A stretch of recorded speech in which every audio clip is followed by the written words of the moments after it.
Chapter 1. The Third Mokuzai Musha. Kanahagakure. The village of Kanahagakure was like any ordinary village. Villagers, merchants, farmers, ninjas, giant frogs. Okay, maybe it's not like any other ordinary village. Kanahagakure is one of the 5 great ninja villages, though there are other hidden villages. None of them are considered as great as these. In these villages, ninjas, weapons, and chakra-based techniques are common. However, Kanahagakure has one thing that isn't as common, a jinchuriki. In a dark alley, inside of Kanahagakure, lay a boy. Silent tears ran from his dead blue eyes. His normally spiky blonde hair was matted down with blood. Odd whisker marks adorned his face, 3 on each cheek. His clothes are ripped and torn, also stained with the red lifeblood. This was the 3rd time this week that he was in this position, and it was only Tuesday. He started to lift himself off the ground, a smile adorned his face, an odd chuckle came from his mouth. He rose himself up off the ground, and limped back to his small apartment. He would be late for class, but why would he care? No one else ever did. Naruto's apartment. Naruto reached his apartment and looked around with a sigh, the smile still on his face. It was a mess, broken pieces of wood were everywhere, the carpet was stained with blood, as were the walls. Blood wasn't the only thing that stained the walls though. Black paint covered the normally white walls. There were a number of things on these walls ranging from and to. Die fox. Demon bastard. You will burn. Paper was also glued to the wall, in an odd and unorganized manner, as if the person who placed it there wanted to make the apartment look worse than what it already did look like. The papers read, How to Kill a Demon Fox. Then drawings. With a blonde blue-eyed boy as the focal point, having a foxtail, fox ears, and whisker marks. Showing off gruesome ways of just fully executing the fox child. Some ranging to burning at the stake, beheading, and disembowelment. The blonde shrugged and extended his senses. He sensed no one inside of his apartment, though he didn't know why he bothered doing this. The ones who had the courage to attack his apartment would be beyond his abilities to sense. Naruto shrugged and went to the bathroom. He undressed and used the sink to wash his hair and face. After he finished, he once again extended his senses. He shrugged and went to his bed. It was nothing but a torn-up, burnt mattress. He pushed it aside and found the sheet that was under it. He pulled out the sheet and wrestled with the floorboard. He lifted it up and reached inside. He found something that seemed to create a small spark in his eyes, though it left just as quickly. He pulled it out. What he pulled out was a wakizashi. The blade had a light blue sheath, with a silver dragon on it. The hilt was black and silver. He slightly unsheathed the wakizashi to reveal a silver blade and very sharp edge. He mused the thought of taking it with him today, but quickly discarded the thought, maybe I should learn how to use this. He said to himself. He placed the blade back into its sheath and back into the hidden compartment. He reached back into the hidden compartment and pulled out a set of his normal outfit. Long orange pants. A black long-sleeve shirt. An orange jacket, with the sleeves cut at the shoulder. Finally blue ninja sandals. He looked back into the compartment to see a pair of broken blue goggles. He sighed when he saw them, though the smile that he had since he got up from the alley had not left his face. His sleeveless jacket was left unzipped, showing his black shirt. He put back the floorboard and recovered the area. The blonde turned and ran out the door, not even bothering to lock the door on his way out. Ninja Academy. Naruto walked into the Ninja Academy. You're late, Naruto, screamed his teacher. Most of the students were looking at him with a snicker. Naruto shrugged and went to his seat near the back of the class. Iruka frowned at the grinning blonde. He noticed the limp. He noticed the bruises on his face. He even noticed the faint scent of blood. Naruto? Iruka sighed but broke out of his reverie. Today is the Genin exam. This year's exam will be the Bunshin no Jutsu, doppelganger technique. Naruto mentally frowned. My worst jutsu. Oh well, who cares whether I pass or not? I will be calling you to the back room where we'll have the exam privately. About an hour later, Naruto Uzamaki. Naruto got up and made his way to the back room, ignoring the whispers he was receiving. Good luck, Dobi, someone snickered. Just give up now, dead last. Why do you even bother? This is your 3rd attempt. Naruto ignored all the words. He just made his way to the back of the room. Back room. Naruto stood in front of his Iruka-sensei and Mizuki-sensei. Okay Naruto, when you're ready. Naruto, still with his eerie smile, did the necessary hand seals. Bunshin no Jutsu. In a poof of smoke, Naruto materialized a dead-looking clone. Iruka sighed, "You fail Naruto." Naruto shrugged and left. Iruka was upset, so upset he missed the smirk on Mizuki's face. About an hour later, parents had come to congratulate their children. Naruto sat alone on a swing, still smiling. Suddenly he felt a hand on his back. He turned to see Mizuki standing behind him. "Hey, I'd like to talk to you for a second Naruto." Around 11 p.m., Naruto was running through the village, jumping from building to building. He was lucky that no one noticed the large scroll on his back. He thought back to what Mizuki had said. Flashback, Naruto. There is a way that you can still become a genin. This slightly caught Naruto's interest, so Mizuki continued. If you sneak into the cage's tower and steal the scroll of seals, you'll have a shot. You only have to learn one jutsu from that scroll and you can automatically pass. Naruto simply smiled. The only indication that he had heard Mizuki was the way he looked up towards the sky, as if he were in deep thought. Naruto shrugged, "No thanks." Mizuki was shocked, "What?" Naruto shrugged again, "I honestly don't really care." Mizuki seethed inside, but didn't let it show. He had to think of another plan. He smiled, "Iruka will be disappointed." This caught Naruto's attention. He really wanted you to pass. You two are so alike, both being orphans and all. Naruto thought about it again. Iruka was always so friendly to him. He was one of the only people who cared about him, the second being the cage. Naruto sighed, "All right, I'll do it." Mizuki grinned at this turn of event. He looked at the boy, and like always resisted the urge to turn away in fear. That smile, that creepy eerie smile, always got to people, no matter what. Naruto never lost his wide foxy smile. "I got to get the hell out of here." "Okay. Then, good luck Naruto." End flashback. Naruto sighed. Why was he doing this? He jumped off a building and dashed into the forest. He ran to a clearing in the forest. No one ever went that far into it, so he'll be safe there.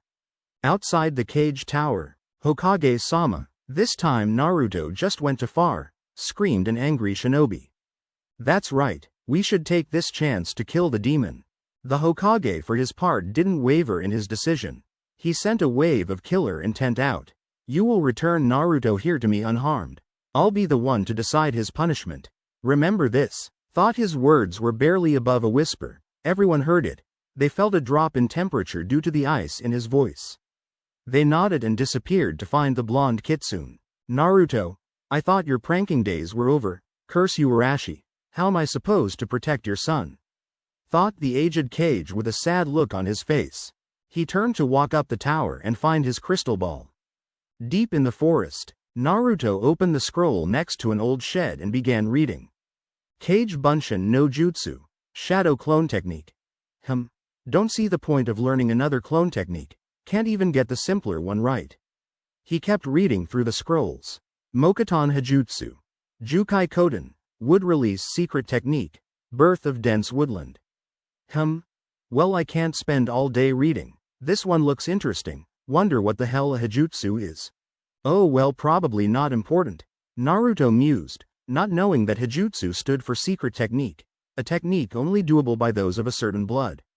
He also didn't know that this technique was only usable by two men, one being the founder of Konohagakure. About an hour later, Iruka jumped into the clearing where he found Naruto. He saw that the boy was completely exhausted, the scroll of seals on the floor rolled up. "I found you now." Naruto merely looked at the man, still smiling. "I did it. I learned a technique from the scroll. Now I can pass, right?"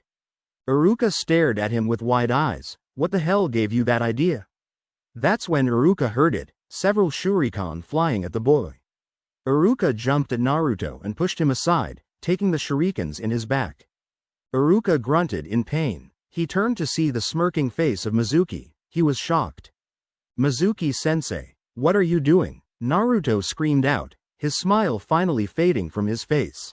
Mizuki glared at the boy. "Shut up, brat." Naruto didn't even cringe though, something which angered Mizuki. "Now Naruto, bring me the scroll." Iruka's eyes widened. "It was you? You were the one who told Naruto that lie." Mizuki chuckled again. "That's right. Why? For my own power, of course. Mizuki turned to Naruto. Now bring me the scroll. Iruka turned to the boy. Naruto. Run. I'll distract Mizuki. Mizuki laughed. Oh, stop messing around. You know you don't care about him. Iruka glared at Mizuki. Naruto, do you know why everyone treats you the way they do? Iruka's eyes widened. Stop, Mizuki. Didn't you ever wonder why they hurt you? Why they shunned you? Why they hated you for just being alive? Naruto, still smileless, asked, why? Don't. It's forbidden. The nine-tailed fox. The Kyuubi. It's inside of you. You are the nine-tailed fox. Mizuki said with a maniacal laugh. Naruto's eyes widened. It all makes sense now. He whispered. Naruto, run away. Why do you continue to lie, Iruka? We both know you hate him. Naruto, when you were the Kyuubi, you killed Iruka's parents. He always hated you. Stop lying, Mizuki. So, this is the truth? Naruto's face twisted into his same eerie smile. It all makes sense. Iruka and Mizuki both cringed at the sight of him. Naruto, run. Mizuki grabbed one of the large shuriken that was on his back. He threw it at the boy. Die, demon fox. Time seemed to slow down. Iruka just watched Naruto from his position on the ground. Naruto will move. He'll move. He'll move. Iruka's eyes widened and his heart stopped. Naruto lifted his chin, exposing his neck. Something flashed in Iruka's mind.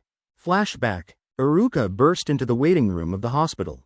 There, he found the Hokage and a few Anbu.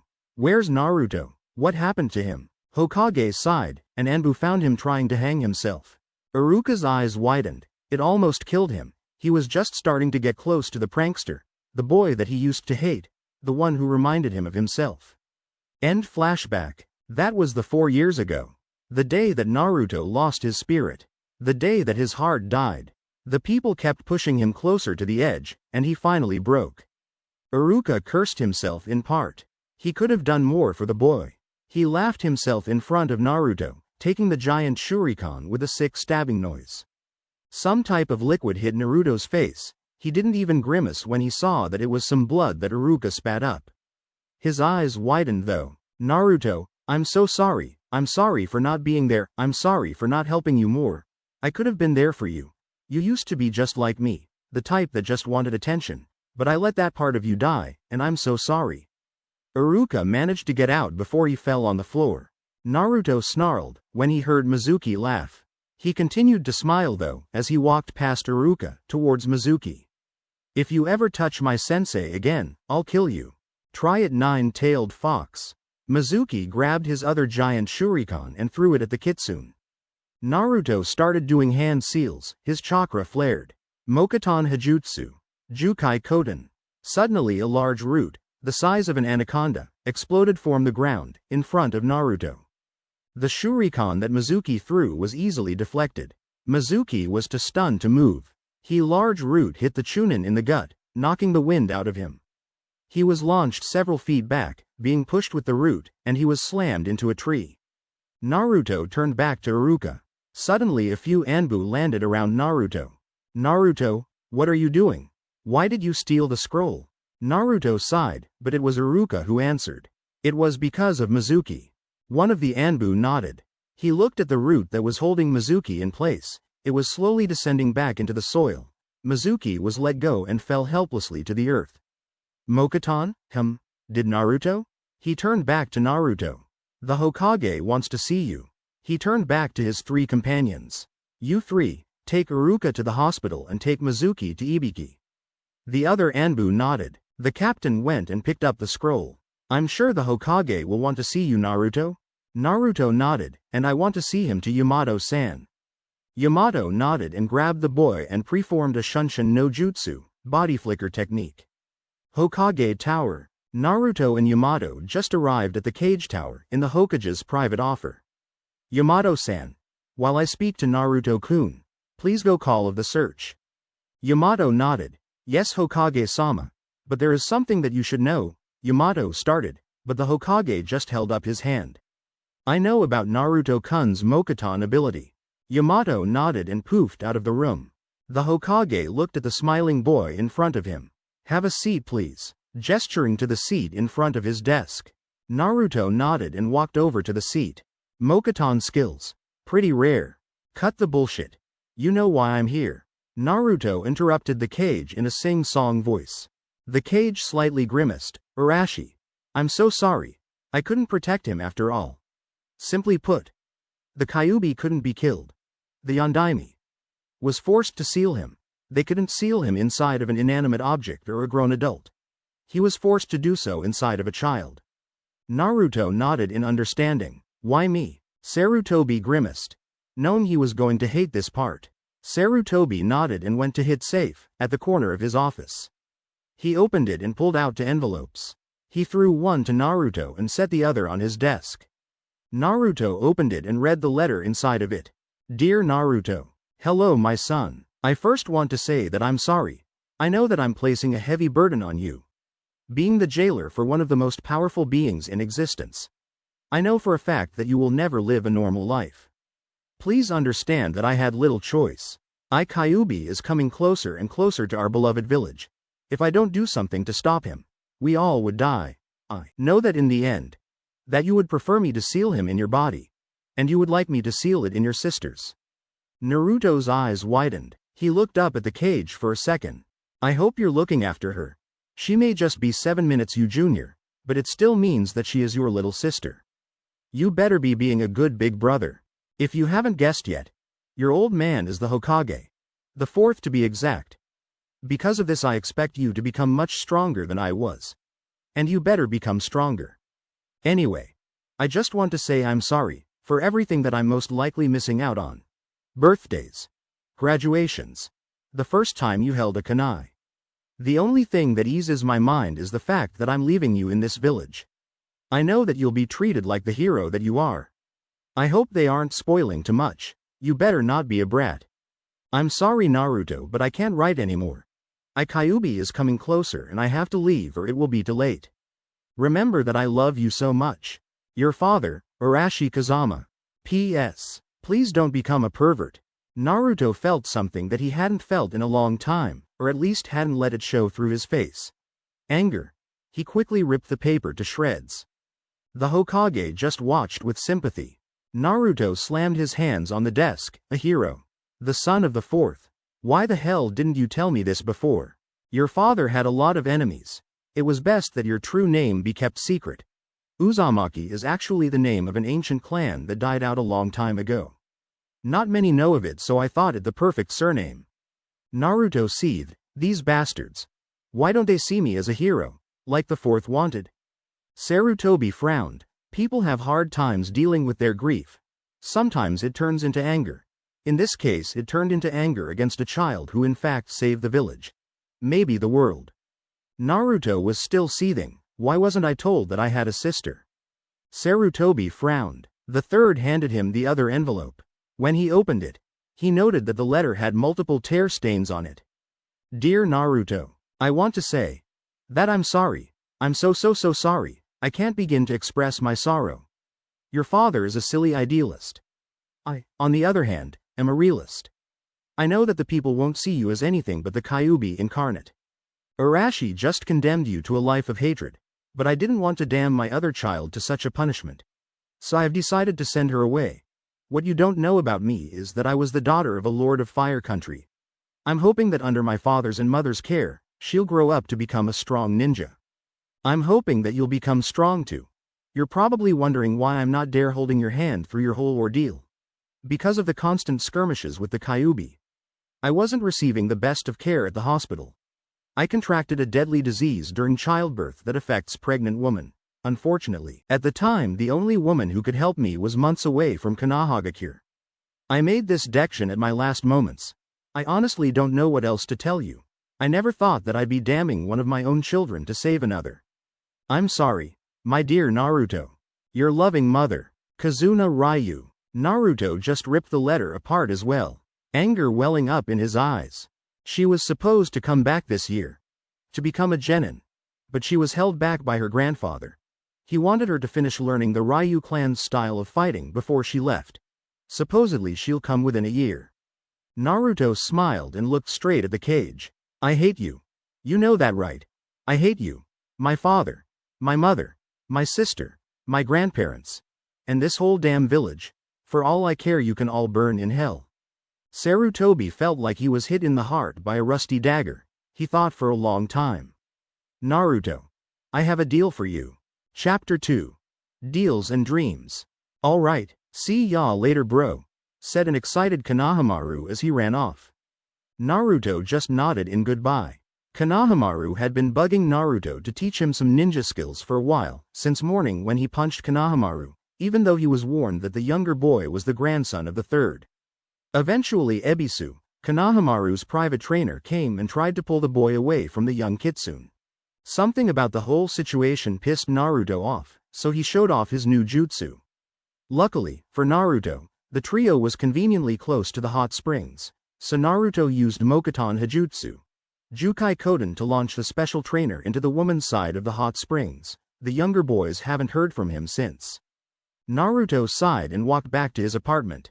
Whenever he received a hard glare, he returned it with his wide smile, which seemed to piss off the person who was glaring at him. When he returned to his apartment, he noticed something upon the dirty counter. He walked over to find two small scrolls. There was a sticky note on top that read, "To the new Mokuton Musha, from, wouldn't you like to know?" He sighed. It was the Hokage or it was Yamato. At the moment Naruto didn't really care. He opened the first. Mokuton. Shishuka no Jutsu, wood release, 4 pillars house technique. The idea of a new jutsu interested Naruto, but the fact that it was a non-combat jutsu made Naruto less enthusiastic. He opened the other one. Bunshin no Jutsu. To say Naruto was pissed would be an understatement. It was just a clone technique scroll with dozens of notes over it. Naruto sighed but decided to worry about it later. He left to go to sleep. Early next morning, Naruto got up and got dressed in his usual outfit. He reached down to his secret compartment to pull out his newest treasure.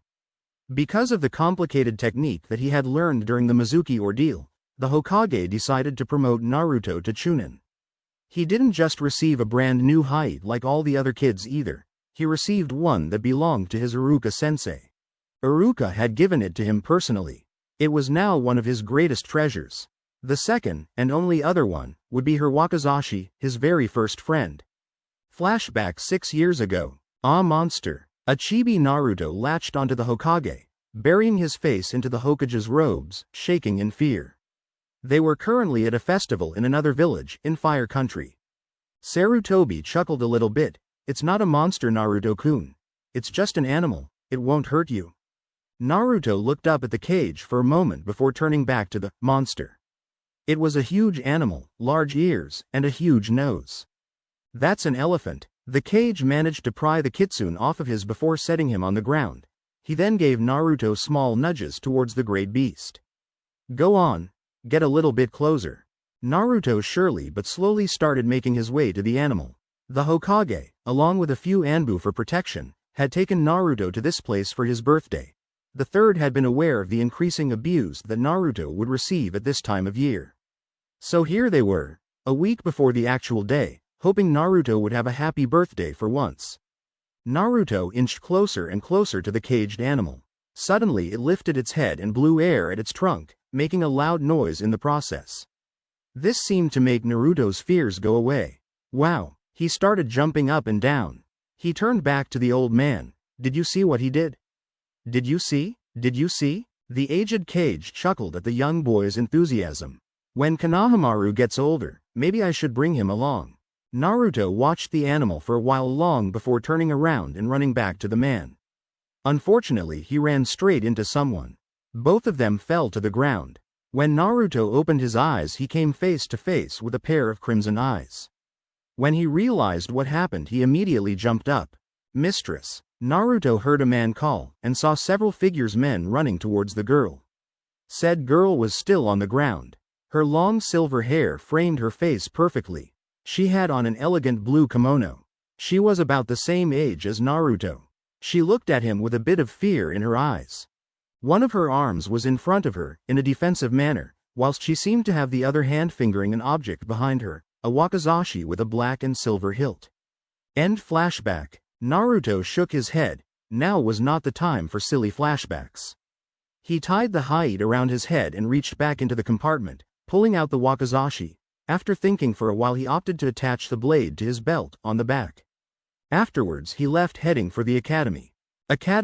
Naruto sat down at his usual seat in the back of the room.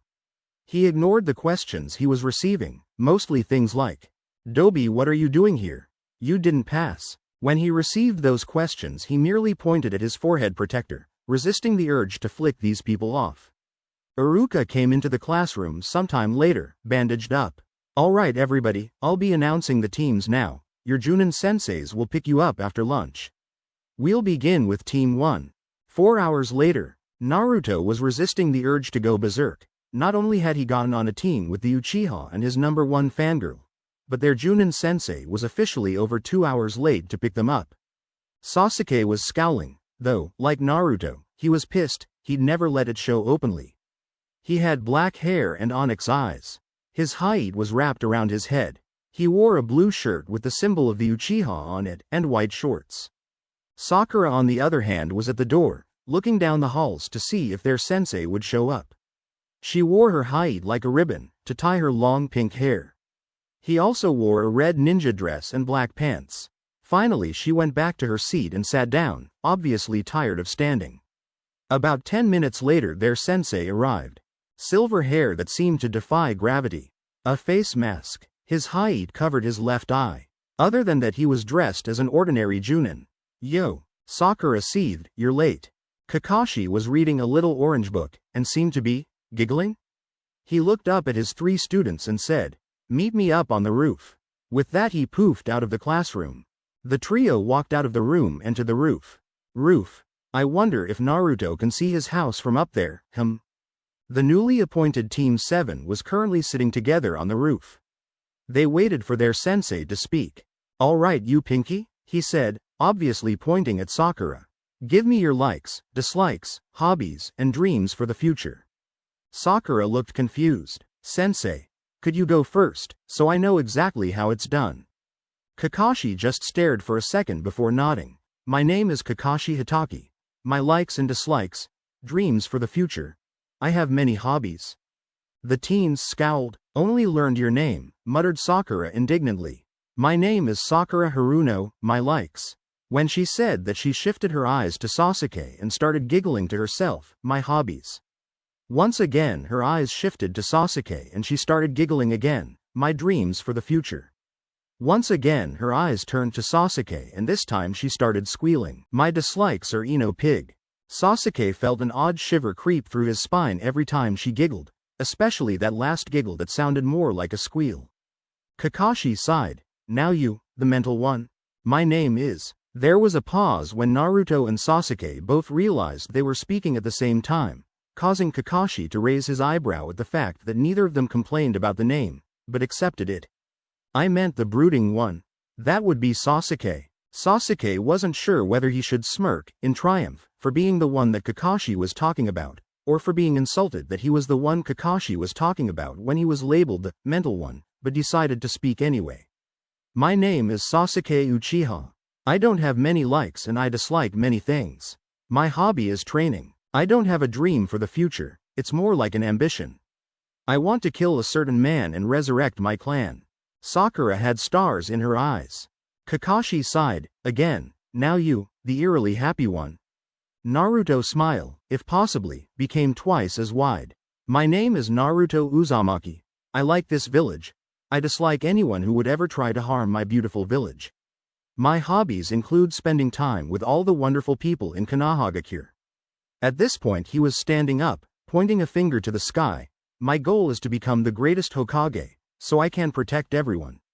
Sasuke and Sakura didn't catch it, but Kakashi was at the moment drowning in all the sarcasm that flooded out of Naruto's mouth. "Shit, I knew I should have kept a closer eye on him. Arashi-sensei, why did you order Naruto to stay in the village? He would have led such a better life if he were allowed to leave." Kakashi thought to himself with sorrow. He shook himself out of his thoughts, "So I have a fangirl, an avenger, and apathetic." Giving Naruto the name of apathetic due to his ability to hide his feelings within his perpetual smile, which was at the moment creeping him out. "Meet me in training field 19 at 7 a.m. tomorrow, and don't eat breakfast, or you'll throw up." Sakura beamed, Are we going to do training tomorrow, sensei? Kakashi's eyes turned into upside-down crescent moons. Something like that. It's more of a survival exam, to see if you have what it takes to become actual genins. Sakura frowned, but I thought we were already genins. To be honest with you, only about 1/3 of this year's crop will make it to actual genin. This exam is to weed out the losers. Kakashi stood up. Those who fail will be sent back to the academy. This caused a reaction from all the students. With that he poofed away in a puff of smoke. The 3 genin wannabes quickly filed out of the roof and went on their own way. Naruto's house. Naruto sighed when he got home. He didn't know what possessed him to lie when he was introducing himself. In truth, his only dream was to achieve the rank of Chunin. Flashback. Naruto, you want to leave the village, don't you? Naruto merely nodded. I'll make you a deal. I have 2 students who were granted the right to leave the village whenever they want. I'll grant you the same right if you achieve the rank of Chunin. Naruto thought about it for a while. How do I know the village council will even give me the rank? Sarutobi shook his head. You don't need to worry about them. It will be the feudal lords of Fire Country, or whatever country you're in at the time, that will decide whether you deserve the rank. Naruto thought about this for a while, leaving the village and never coming back. You will of course not attack or endanger the village or villagers while you're off traveling, unless you're only protecting yourself, and, should she not come to Hidden Leaf before you achieve Chunin rank, I'll tell you where you can find your sister. Naruto thought about it. The more he thought about it, the more he liked the idea. He'd have to fight for the village for a while, but it would only be a short time, hopefully. Naruto nodded. Sarutobi smiled, though he wanted to frown. Good, I'll prepare the paperwork and call you when it's ready. I'm also passing you, for learning such a jutsu. Naruto nodded and left his office. Sarutobi sighed and pulled out a bottle of sake. This should have gone better. End flashback. Naruto sighed and decided to start practicing the 2 jutsu scrolls he received. Chapter 3. Genin exams and more dreams. All was deathly quiet in the large battlefield. A full moon was the only source of light in the whole twilight. Dismembered body parts and blood lay everywhere. In the middle of the chaos was a boy. He was on a large wooden pole, chained down, the tight metal cutting into his body. His blonde hair matted down with sweat, his blue eyes constantly crying. Beside him stood a man. White robes with a flame-like design, marking him as the Hokage of Konohagakure. He possessed blonde hair and blue eyes similar to the boy on the stake. He was holding the chains with one hand, every now and then yanking on them, causing the metal to tighten around the boy and causing the youth to yell out in pain. The boy looked behind him to see the shadows of multiple people. Their red eyes were glaring holes into his face, and their maniacally laughing faces were starting to scare him. It is time, Naruto, said the blonde man beside him, Naruto snapping his head towards him, wincing from the pain. In the distance the boy saw what it was time for. A giant creature was running towards him. This creature had red fur, red slit-like eyes, and 9 long tails. It was in the shape of a fox. The Kyuubi. The boy realized to his horror. He saw the man gesture to something over at his other side. The boy turned to see what it was. He saw a lovely woman, with beautiful platinum blonde hair and green eyes, holding an infant. Somehow, Naruto could tell that the baby was a girl. She could see the woman mouthing something. Goodbye, Naruto? Naruto's eyes widened. He turned back to the beast before him. It was no more than a few meters away from him. Naruto turned back towards the man. The man looked at the boy with sympathy. I'm sorry, Naruto.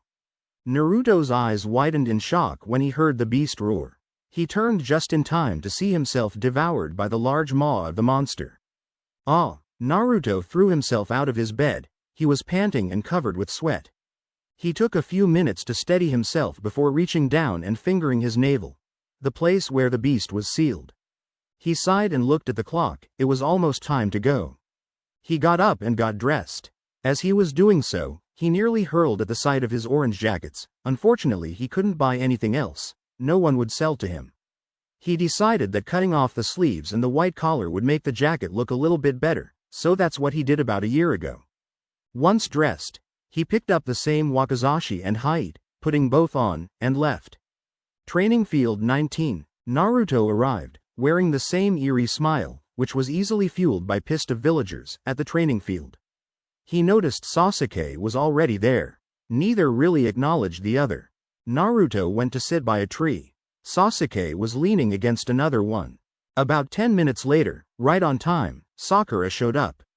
"Hey Sasuke, after training, would you like to go eat with me somewhere?" "No." Sakura, defeated, went to go sit down next to her own tree. The trio waited 3 hours before Kakashi decided to grace them with his presence. "Yo!" Ignoring the scream from Sakura, and avoiding the kunai thrown by the mental one, the one with the eerie smile. "I'm glad you're enthusiastic to begin Naruto, but please wait till I explain the rules," he said with a careless smile. The blonde, however, had a smile on his face that would make most well-trained ninjas want to wet themselves, but not Kakashi. "Okay," he said as he placed a timer on a stump and pulled out 2 bells. "You have until noon to get a bell from me. Those who get a bell will be the ones who stay. Anyone who doesn't receive a bell will be sent back to the academy. Oh. And if you don't come at me with the intent to kill, you won't get the bell," he said in a nonchalant manner. The trio tensed at this revelation. Sakura was the one that spoke. "Wait, so only 2 of us will pass?" Kakashi smiled. "Of course not, only 2 of you has the chance to pass. If none of you get a bell from me by the time the alarm rings, all of you go back to the academy."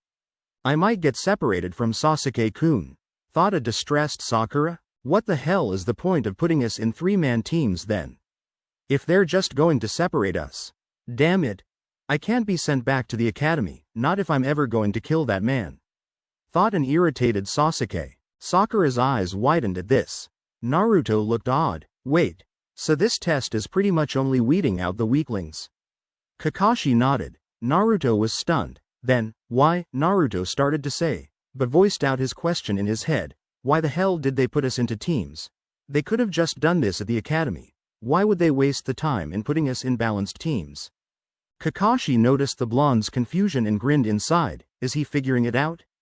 He decided to have some fun though. The clock is ticking. Naruto snapped out of his thoughts when Kakashi said this. The teens quickly jumped from the field and into the trees. Naruto noticed, from his hiding spot up in the trees, that Kakashi hadn't moved an inch. He decided to make the first move. Naruto jumped out of his hiding spot and into the field. Kakashi noticed him. "You know, you're a little bit weird?" Naruto smirked. "You can't stop me. I'm going to become Hokage." Kakashi smiled and reached into his pockets. He pulled out his orange book and started reading. "Go ahead." Naruto ran at the Kakashi, screaming his head off, fist raised ready to punch. Kakashi was only half watching Naruto for about a second when he noticed something odd.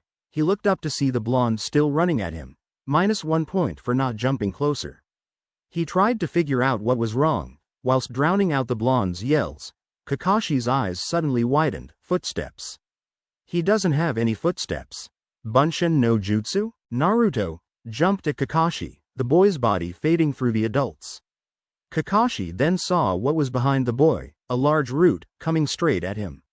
The large root slammed into Kakashi's chest and slammed him into a tree. Naruto smirked from his hiding place. However, when he saw Kakashi turn into a log, he seethed on the inside, didn't let it show in his face. Sasuke was surprised. When did that dobi get that move? Kakashi stood somewhere in the trees. So I guess the rumors are true. He can use Mokuton jutsu. He turned towards the log that got slammed by the root. That could have been painful. Good thing I used Kawarimi in time. Good distraction though. Perfect execution. I'll give him back his point. Kakashi looked down and saw Sakura hiding in the bushes. Let's see just how good she is. Sakura was a little on edge. She just saw a giant root almost impale her sensei, and Naruto preformed a bunshin. How could he have learned that technique? He just failed doing it a few days ago. Sakura, said a wounded voice. Sasuke-kun. Sakura quickly started crawling towards the voice. After she exited the bushes, she saw something that made her heart stop. Sasuke was there, impaled with kunai and shuriken. He was bleeding. Sakura-chan, ah! Screamed the girl before passing out. Up in the trees, maybe that was a little too far. Oh well, can't do anything about it now. He jumped back into the clearing, book in hand. Suddenly he heard something coming from behind him. Shurikens. Kakashi quickly sidestepped them. However, the shuriken cut a string that was behind Kakashi, triggering a trap. A giant log was launched from the trees, going straight at the Chunin. He quickly sidestepped it as well. He turned around just in time to see Sasuke throw a punch, which was blocked. Sasuke then did a backflip, kicking Kakashi at the same time, which was also blocked. Using this opportunity, Sasuke made a grab for the bells. Kakashi quickly jumped back though. He's stronger than the others. If I try reading Icha Paradise, he may actually get a bell. Damn it, so close. Sasuke started doing hand seals. Kaden. Gokakyu no Jutsu. Fire release. Grand fireball technique. Sasuke breathed out a fireball, scorching the area that Kakashi was in. When he was finished, he noticed that where the Chunin stood was a burnt log. Damn it. Suddenly a hand grabbed on of Sasuke's legs and pulled him under. He was pulled until he was buried up to his neck. Kakashi appeared before him. Naruto watched this from his hiding spot. I wonder? Kakashi walked away from Sasuke and jumped into the trees. The Uchiha seething. Suddenly Sakura ran into the training field. She immediately noticed Sasuke's dismembered head. The head blinked a few times at the girl.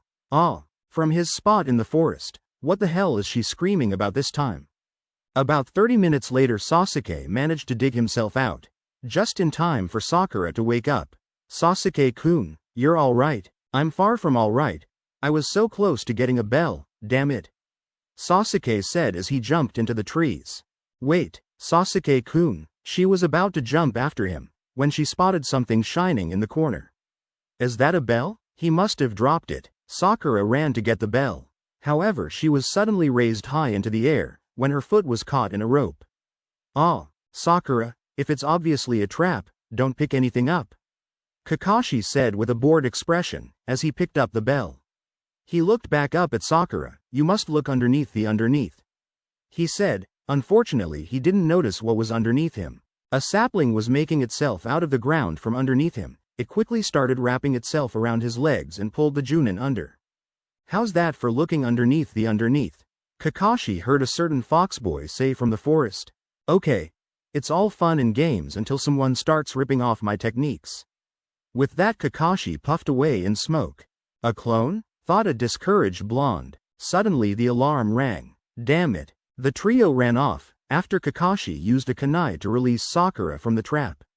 He quickly tied Sakura to a pole, ignoring Naruto muttering something about S&M pervert. I'm proud to say that none of you will be going back to the academy. The youngsters smiled at this. Instead you're going to be dropped from the ninja program.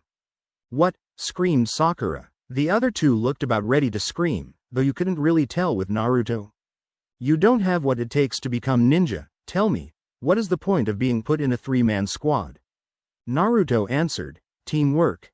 Sasuke's eyes widened. The bells were meant to throw us off. Exactly, Sasuke. You think the other two will hold you back, so you don't bother working with them. Sakura, you're too busy worrying about Sasuke to think about anything else. And Naruto, you don't even care enough to ask your teammates to help. In the ninja world, those who break the rules are scum. But those who abandon their teammates are worse than scum. He went to a slab of stone on the ground. This stone contains the names of the ninja of Konohagakure, the ones that fell in battle. Kakashi lowered his head for a moment. I'm going to give you one last shot. You two can eat the lunches I brought, pointing to Sasuke and Naruto, but Sakura doesn't get any. If either of you feed her, you fail. I make the rules, remember that? With that Kakashi disappeared. Naruto and Sasuke each opened a bento. They paused when they heard Sakura's stomach growl. They both sighed and held up the bento for her. What? She asked. Just eat something. We're going to need you to help, and you're going to need to be at full strength, Sasuke. Just need you to be at full strength, until we pass this exam, Naruto. Sakura started tearing up. Sasuke-kun, Naruto? Suddenly the three heard an explosion appear in front of them. What did I tell you? I told you not to feed her. Sasuke's eyes widened a bit, but he spoke first, with a smirk. Since we disobeyed your rules, it means that we are scum. Naruto spoke next, with his perpetual smile. But those who abandon their teammates are worse than scum. Sakura, still teary, found courage as her teammates spoke. We're a team. We help each other out. Lightning started flashing across the sky, and dark clouds started spreading. but just as quickly they all disappeared to reveal the sunny sky. You all pass. The boys smirked. Sakura was on the brink of tears. Team 7 begins its first mission tomorrow. Naruto's apartment. Naruto arrived home and quickly went to bed. It was a long day. After the Genin exam, they were forced into so many things, via Kakashi. In his dreams, Naruto found himself in a damp sewer, walking. Just walking. This sewer was like a labyrinth. It seems like he'd been walking for hours. He eventually came upon a giant door. They opened for him, as if they were waiting for him, and he made his way through.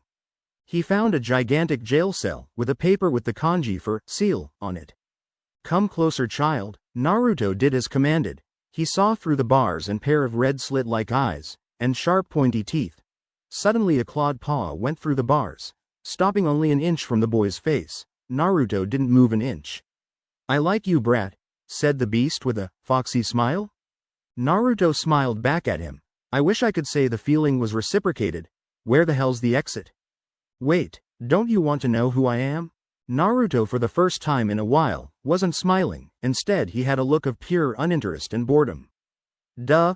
How many other evil demons are living, for free, in my stomach? Evil. I resent that. You killed hundreds of people? Thousands, muttered the demon. Huh? Nothing. You humans, everything is black and white to you. You never bother to get my opinion, my side of the story. Where's the exit? Don't you even care? This involves you, just as much as it involves me. You're not going to tell me how to get out of here until I hear your story, are you? No. Then speak. Better, I'll show you. He said, gesturing the wall on Naruto's right. It started to flash a bit, then showed a picture, like a movie theater screen. It was a bright sunny day. Birds were chirping, deer were playing, but who cares? In a wide open field lied the Kyuubi. The fox was on his back, being fed grapes, which, proportion-wise, were way too small to be of any use, by a few beautiful women wearing kimonos. There were a lot more women on his chest, nuzzling and cuddling up to the Demon King. Some of the women were only in their underwear, whistled pressing up against the demon. They were muttering stuff like, "Oh Kyuubi-sama, I want to have your children?" and a variety of other related topics. The scene went on for a while long when suddenly a man walked up to Kyuubi and the woman. "Oh great Kyuubi no Kitsune, please sacrifice me in your honor?" He started bowing. "Yes, if it is your wish I will sacrifice you," said the Kyuubi. The man started dancing in happiness. Kyuubi raised one of his tails, touched the man with it. The man burst into flames. The girls started cheering, muttering phrases like, "Oh, how lucky," and, "Oh, noble Lord Kyuubi." Seeing the Kyuubi's noble act caused people to start flocking from the nearby village, Konohagakure. Many people asked for the same thing the man asked of Kyuubi, and many more people burst into flames. There were still hundreds of people waiting for Kyuubi's blessing, when suddenly, "That is enough." Everyone turned, in horror, to see him. He had wild blonde hair, evil blue eyes, was wearing a black robes. "The sacrifices will stop," said the man as he slammed his foot to the ground, creating a mild earthquake which knocked some of the villagers down. 1. A woman waiting to be sacrificed went up to the man. "But, Lord Hokage, please for once be reasonable." The Hokage was about to reply when he noticed something. A fly was buzzing around his head. He opened his mouth, and a tongue launched itself from the opening, grabbing the fly, then retreating back. The Hokage then chewed and swallowed, much to the people's horror. He then looked at the woman and backhanded her. "The sacrifices will stop today. My word is law, for I am." He got into a very silly stance, the fourth Hokage. He pointed to the people waiting for be sacrificed. "Return home and get ready. Today is the day that the Kyuubi dies." The people gasped. The girls that were on top of the beast started crying, "Lord Hokage, please. Shut up. Go home and tell your fathers that you need to be beaten. And those of you WHO or ninja, have 5 minutes to be back out here in full uniform." With that the girls got off of the monster and left, crying their eyes out. "Arashi, I can understand why you would be upset. If it upsets you so much, I will happily leave Konohagakure and never return." "Absolutely not. Today you will die." With that the yellow flash, flashed away. "Yay? Lord Kyuubi," cried the remaining people as they jumped on the giant demon, hugging him.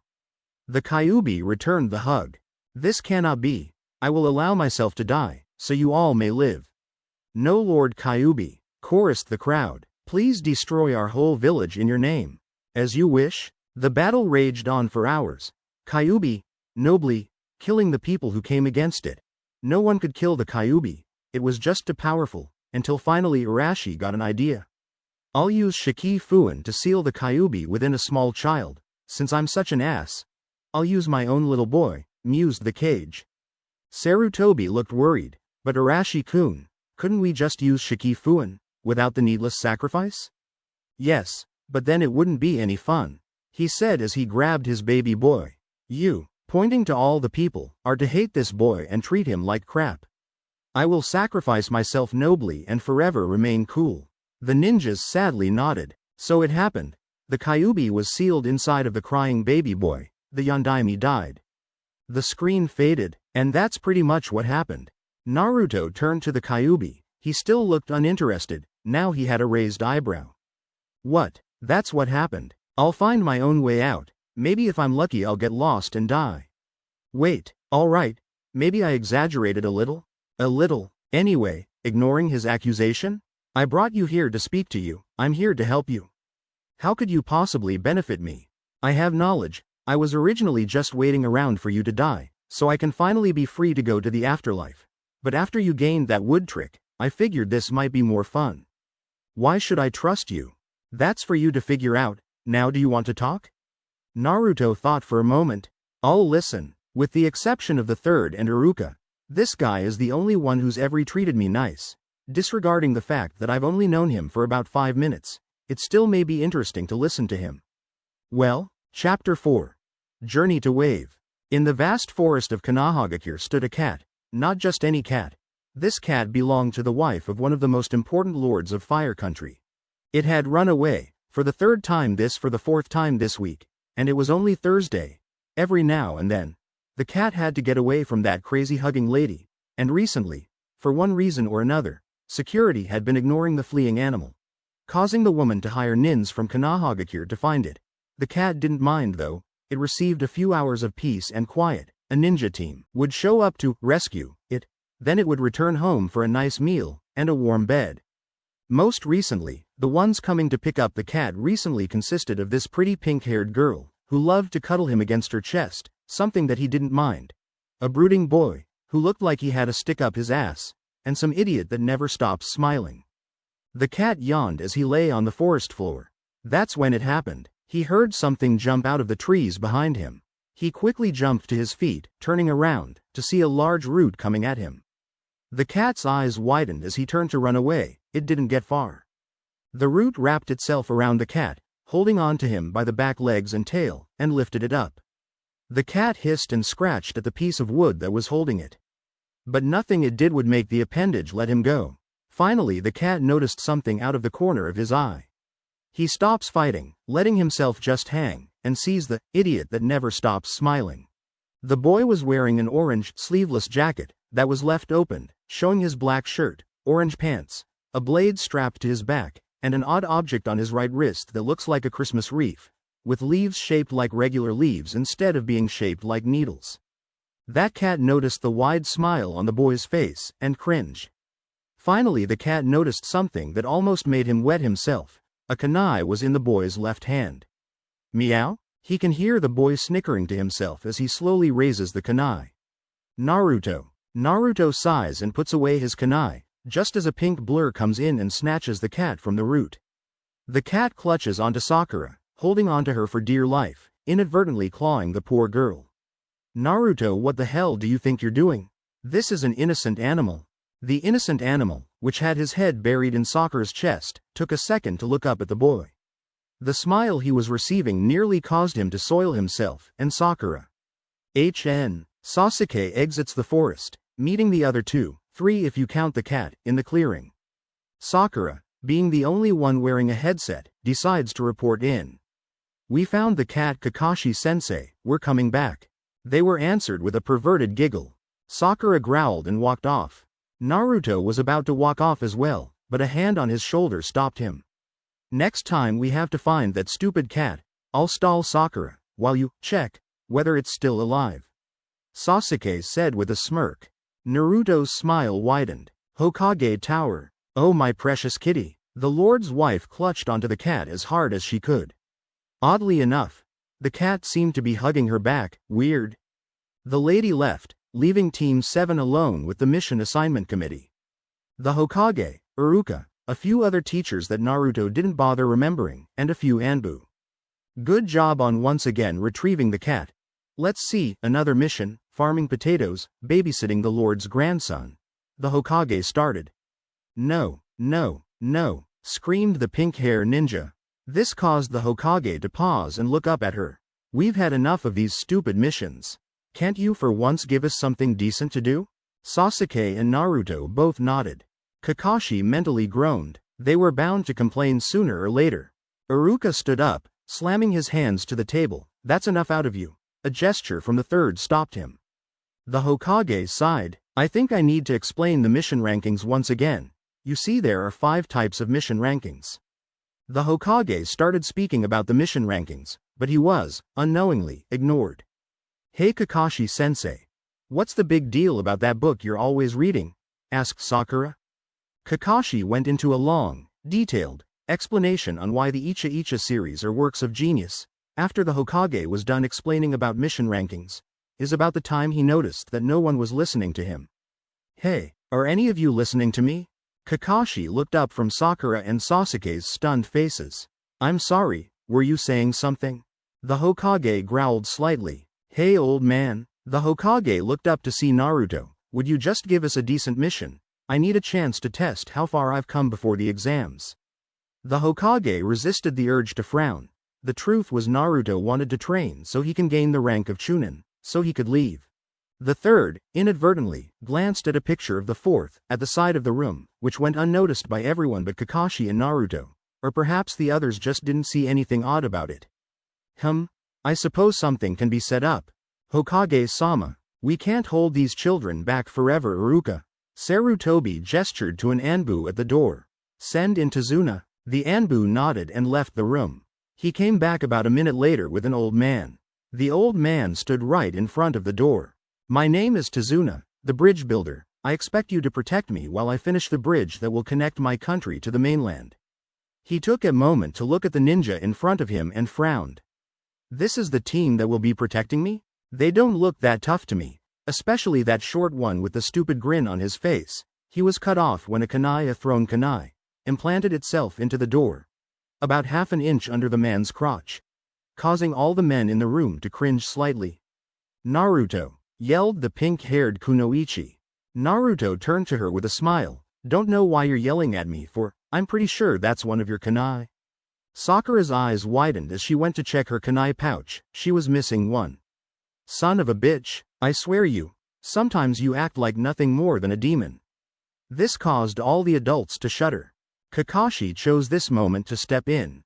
That's enough. Maybe I am, replied the kitsune, cutting Kakashi off, smiling widely, as if he had just received the biggest compliment in the world.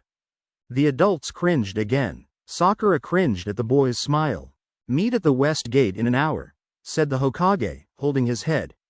Naruto made to leave. He reached the door. With the terrified bridge builder pressed it, Naruto reached down and pulled the kunai out of the door, and flipped it over to Sakura, which she caught. May I pass? Tazuna nodded, still scared shitless. He moved out of the way, allowing Naruto to walk out the door, followed by the rest of Team 7. On the streets, Naruto was walking down the street with many thoughts running through his mind, though no one would be able to tell that. Naruto continued to walk down the village, feeling a slight pang of regret for scaring Tazuna. Though the old man did insult him, he shouldn't have lost his temper. It wasn't a thing that ninja should do. Even if Naruto had no real desire to be a ninja, he sighed. The villagers treated him like a demon, so he didn't care what they thought about him, but he didn't want people outside of the village to start seeing him that way. It would make traveling pointless. He decided to take a shortcut through a dark alley. Naruto walked through the alley, ignoring the 5 men that were stumbling down it. One of them slightly bumped into Naruto. The boy went on his merry way, not even caring. The man, however. Hey, what the hell's SSYOOUUUUSSSDOOIN? Demun BAASTARD. He was slurring his words, obviously drunk. Naruto ignored him. "Who the hell do you think that you are?" said one of the other men. Though not slurring as badly, still obviously drunk. Naruto sighed. It was going to be one of those days.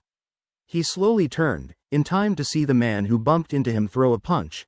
He was slow, obviously just a civilian. Naruto opted to let himself be hit, like always.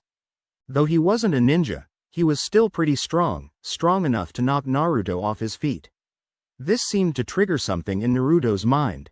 He remembered every dirty look he ever received. One of the men picked him up and slammed him against the wall. Every time he received a beating seemed to flash through his eyes. Another man kicked him while he was down. He saw every time he was ever shunned away from the children his age. He was lifted off the ground again, this time by his collar. This man pulled out a kunai. He saw his father using him as a sacrifice, his mother leaving him to rot, his sister having a happy life, while he was stuck in this living hell. Naruto's anger flared. He kicked the man in the stomach. The man keeled over, clutching his stomach, dropping Naruto at the same time. The men glared at the boy and were about to charge. That's when Naruto held out his right arm, the one with the strange plant wrapped around his wrist, pointing it at the man who first bumped into him. Hayashi Shushuku, forest constriction. The plant glowed green, before 3 vines extended from it. These vines were covered with leaves. Thorns started to sprout from them as well. The vines wrapped themselves around the man's right arm, ensnaring it and slamming him against the wall, holding him 3 feet off the ground. The drunken men could only stare at their friend, who was screaming at having the thorns pierce his arm. He tried to yank the plant off of him with his other hand, but only succeeded to have his hand pierced by the sharp objects. He continued to scream and thrash in pain as blood seeped down his right arm and left hand. Flashback. Naruto was currently standing in the Konohagakure forest. He had been looking for this plant for hours and he had finally found it. The Tasuki Konoha, moon leaf. According to the Kyuubi, this plant was very susceptible to chakra. The plant itself had the potential to grow very tall, but it lacked the ability to absorb water and sunlight well. Without the proper nutrients, it was nothing more than a plant with many leaves, a weed to many others. A normal person's chakra wouldn't be able to affect the plant, but because Naruto's chakra was so potent, making him able to create and alter plants, he would be able to use this plant as a weapon very easily. Just think about what'll happen if you mix it with my chakra. Naruto sighed when he heard the demon's voice in his head. A while ago the Kyuubi told him that he would be able to alter plants much more drastically by mixing in a little of his own chakra. The demon's chakra, being much more potent than the boy's own, would alter the plants into a much darker form. So the demon offered Naruto some of its own chakra to use whenever the boy willed. It wasn't a lot, considering how strong the demon truly was. It was only about 1/10 of the boy's own amount of chakra, though it was considerable, taking into account the boy's large chakra supply. The demon probably still had about 100 times more chakra than Naruto had. The problem was that, since Naruto was the jailer, they both had to will the demonic chakra into Naruto's reserves, though it was still separate from Naruto's own chakra. That was when the Kyuubi fooled Naruto. He was able to open a link between the two, which allowed the Kyuubi to communicate with Naruto anytime he desired. To say Naruto was pissed would be an understatement. End flashback. The men continued to stare in horror before screaming and running off. The ensnared man looked at the boy in front of him. His sweaty blonde locks were currently hiding his blue eyes. Finally the boy looked up at the man. Naruto smiled at the man. Nothing but scum, all of them, he thought to himself, thinking about the men that ran away leaving their friend. His smile widened as he used his chakra to tighten the grip on the man's arm. The man screamed loudly and Naruto smiled wider.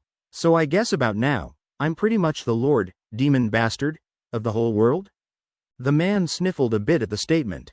He couldn't understand it. Naruto never fought back. He just let himself get beaten constantly. He never cried. He never looked upset. He never even lost that damn smile. By the time he fainted, the boy fainted from the pain. Naruto watched the man cower for a bit longer. He was about to tighten the hold on the man. Suddenly a few kunai came down and cut the vines, letting the man drop to the ground. The pieces receded back into Naruto's Tasuki Konoha, becoming nothing but a normal-looking leaf wristband. That's enough, Naruto. Cough cough.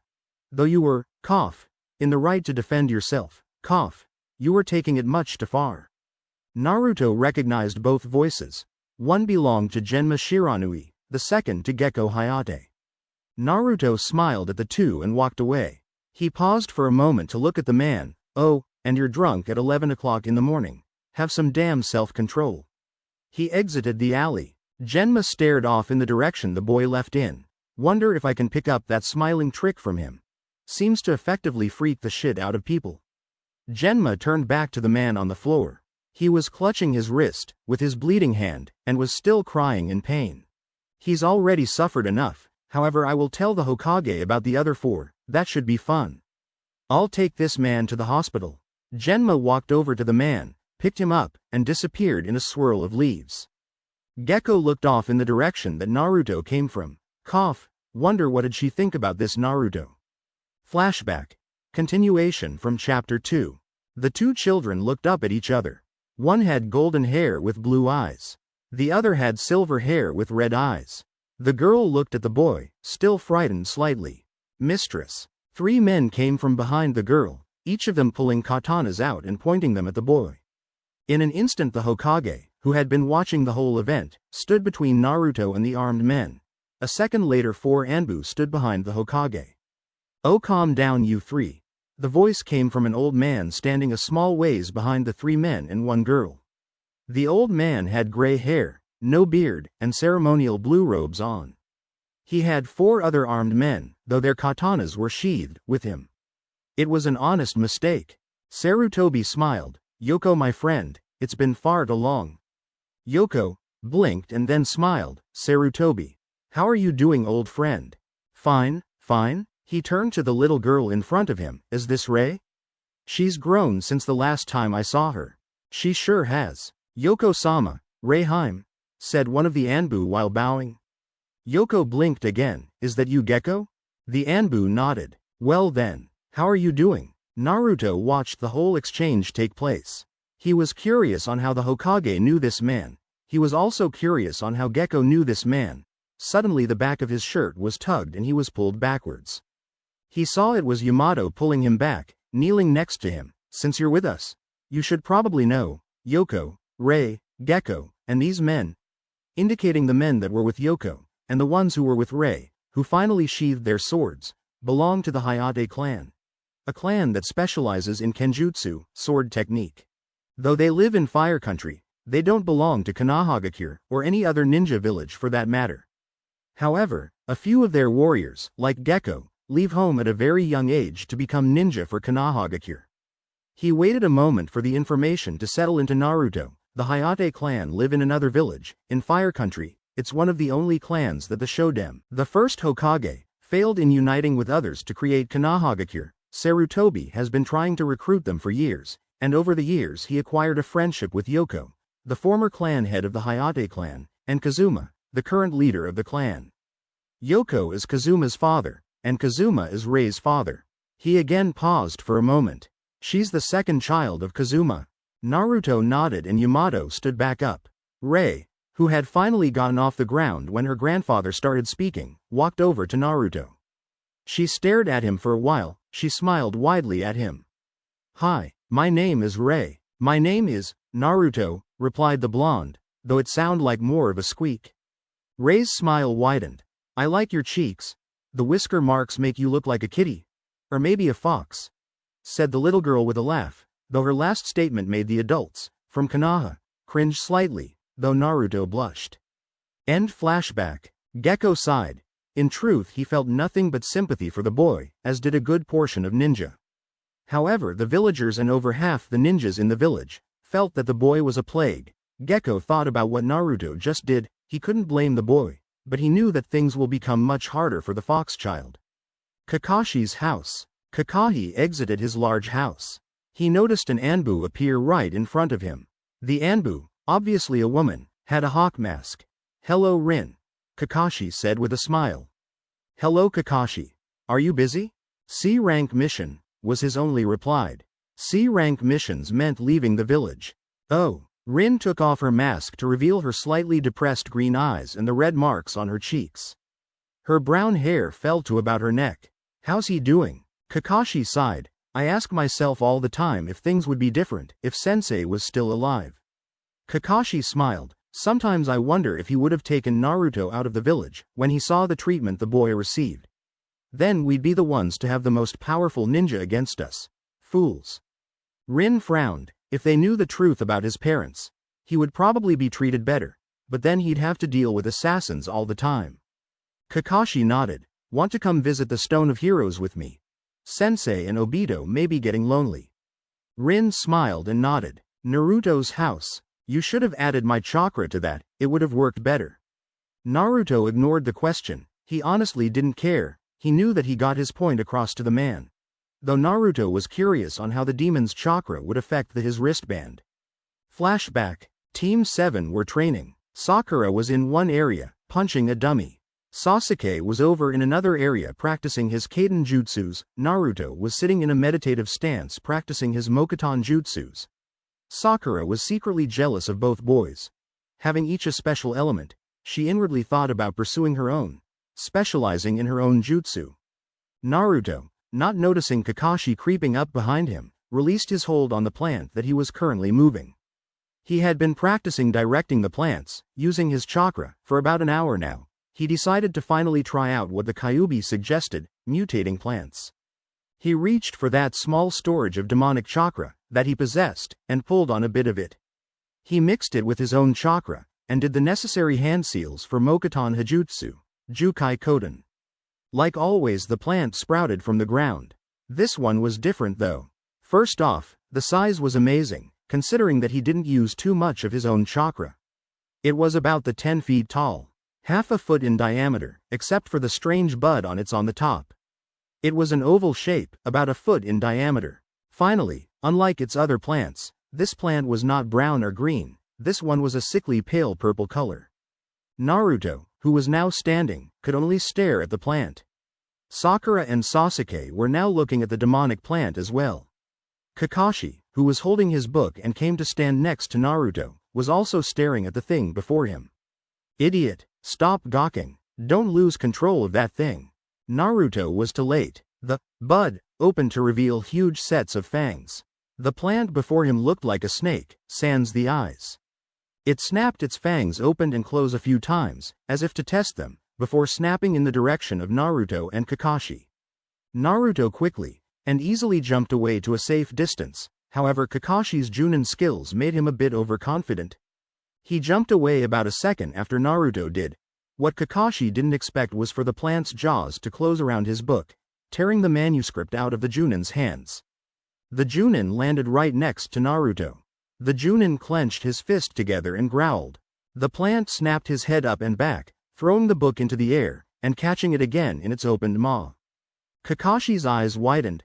That was his limited edition issue of Icha Icha Paradise, the one signed by the author. He sent a wave of killer intent at the plant, which seemed to freeze everyone in a mile radius. Kakashi pulled out a kunai. He jumped at the plant, roaring a war cry as he went to go save his book. End flashback. Kakashi tore the plant apart in search of his book. He eventually found it, though it was completely covered in plant guts, which made it almost unreadable. So, after the funeral, to the book, which Team 7 was forced to attend, Kakashi bought a new book. The fox explained that the demonic plant, no longer being able to gain food from photosynthesis, was forced to find food in another method, eating. After that incident, Naruto hadn't tried adding the demon's chakra to his technique again, though he secretly wondered what it would be like to use it on a certain Mokuton skill that he recently received. Naruto finished packing and left his house. West Gate. Naruto noticed that Sakura and Tazuna were both there. He noticed Tazuna stiffen again. He walked over to the man. I wanted to apologize for losing my temper with you earlier. Tazuna and Sakura were both taken back by this. Tazuna nodded though. It's alright, I probably shouldn't have provoked you. Tazuna seemed to calm down significantly. Naruto nodded and went to lean against the gate. A few minutes later Sasuke showed up, ignoring Sakura who asked him for a date. A few minutes after that, Kakashi showed up. Alright, let's go, said Kakashi. On the road, again. Please don't flame me for that. The group of 5 was on the road, again.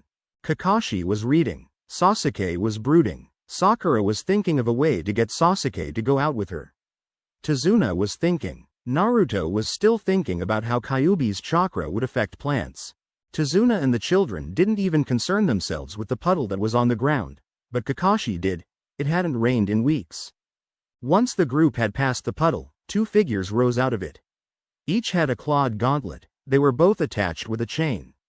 They both lunged themselves at Kakashi, wrapping their sharp chains around the Chunin. They then proceeded to rip him to pieces. Sakura and Tazuna were horrified at what they saw. Naruto had his back turned to the whole event. He was busy staring off at something he thought he saw in the trees. The demon brothers lunged themselves at Naruto. That was when Sasuke jumped into action. He threw a shuriken the chain, catching one of the chain links and sticking it into a nearby tree. He then jumped into the air, hurling one of his kunai and the shuriken to lock the chain in place. He landed, with each foot on one of the gauntlets, and then punched both of the demon brothers. The demon brothers then discarded their gauntlets. They rushed past Naruto, who was still staring off into the forest, and lunged themselves at Tazuna and Sakura. That's when Naruto decided to move. He did the hand seals for Mokuton Hajutsu, Jukai Koden, but called out a different attack. Mokuton Hajutsu. Shokubutsu Funke no Jutsu. Wood release secret technique. Plant decapitation technique. A plant shot out of the ground and dragged one of the, unaware, demon brothers under. The other demon brother paused to look at his ally, who was dragged up to his head underground. He then held out his right arm. Hayashi Shushuku. Vines shot out of the plant on Naruto's wrist, growing thorns at the same time. They wrapped themselves around the distracted man's right arm. The man grunted from the pain. Kakashi appeared right in front of the man. You've just been poisoned, courtesy of Naruto there. Kakashi lied, honestly knowing nothing about this odd move Naruto just did, gesturing to Naruto. You have only a few minutes to live. If you tell me what I want to know, I'll give you the antidote. The man was scared shitless, so he quickly complied, telling the ninjas everything, about being hired by Gato, about Zabuza, the demon of the hidden mist. To say that Kakashi was angered would be an understatement. He quickly knocked both men out, after telling them that he was lying about the poison. After digging the first brother out, he tied them both up and sent a message to Konoha to come collect them. We need to talk. Tazuna grimaced. A few hours later, the group had just finished having dinner and were standing in a clearing. Tomorrow they would get on the ferry to Wave Country. Although Tazuna lied about the mission parameters, the group still agreed to go with him. Kakashi looked up at the sky. He noticed that it was about to rain. He picked a scroll out of one of his pockets. He cut his thumb and smeared the blood on the scroll. He started doing hand seals. After he finished, 12 dogs, all wearing Konoha haides, appeared. Kakashi nodded at them. They all ran off in different directions. They'll keep guard. Set up your tents. Naruto grimaced slightly as the others started setting up their tents. He had forgotten to pack his tent. That's when an idea formed in Naruto's mind. It was a rather big clearing. He started doing hand seals. He never has actually performed this jutsu, though he constantly practiced the hand seals. Mokuton. Shishuka no Jutsu. Wood release. 4 pillars house technique. Many roots started coming from the ground. They started growing and twisting together. It took them about a minute to finish. By the time it did, Naruto was on top of a fully formed house. It looked like a 2-story, old Japanese style, inn. The other 4 gawked at the building that just materialized out of the ground. Naruto was panting pretty hard. Damn, for a non-combat jutsu, it sure takes a lot of chakra. After he caught his breath, Naruto jumped down, right next to Kakashi, still smiling. Sensei, I forgot to pack my tent, so if you don't mind, I'll just camp out in there. Wouldn't really call that camping, muttered Sakura. She then glanced back at her small tent. Hey Naruto, I forgot my tent too. Mind if I use one of the rooms? She lied, assuming that the building had multiple rooms. Kakashi smiled at her. Isn't that your tent over there? Pointing at the tent that she put up. Sakura smiled nervously. No, whatever, muttered Naruto. Anyone else forget to bring their tent? Naruto asked as he walked into the building. It started drizzling outside, so Sakura grabbed her bag, leaving the tent that wasn't hers, and walked inside the inn-sized building. Kakashi shrugged and walked inside. Sasuke was thinking, not really how I planned my first time outside the village to be. He shrugged though, figuring might as well be comfortable while sleeping. Tazuna was still gawking. Who the hell are these guys? Chapter 5. Demons of Mist and Leaf. A pair of children were walking side by side down the huge carnival. The blonde child looked backwards to see a small group following them, their bodyguards. Naruto turned back to the silver-haired girl in front of him. They made their way back towards the group of older men, Sarutobi and Yoko. The old men smiled at the two of them. Have fun you two? Yay, it was a lot of fun. This carnival is so big, exclaimed an excited Ray. Yoko smiled at his granddaughter. That's great to hear. We don't have much time left. How about a few pictures? Okay, Ray said as she grabbed onto Naruto. She sat down in front of the camera sitting on Yoko's lap, Naruto sitting on Sarutobi's lap. She was still holding the blonde's hand. One of Yoko's guards were taking the picture. Say cheese. Cheese, screamed the excited girl, causing everyone to smile at her happy attitude. The flash went off. Naruto's eyes opened the second the flash went off. He sighed and got up. Outside the wooden house, Naruto charged his chakra, almost as quickly as it appeared. The incised house disappeared under the soil. This time, however, Naruto wasn't panting. I guess it only takes a lot of chakra to make it grow it, not to send it back to the soil. Naruto nodded at his four companions. Alright, let's continue. A few hours later, Team 7 has just got off of the ferry that took them over to Wave Country. They could see the unfinished bridge from their position. Be careful, Tazuna, warned the boatman.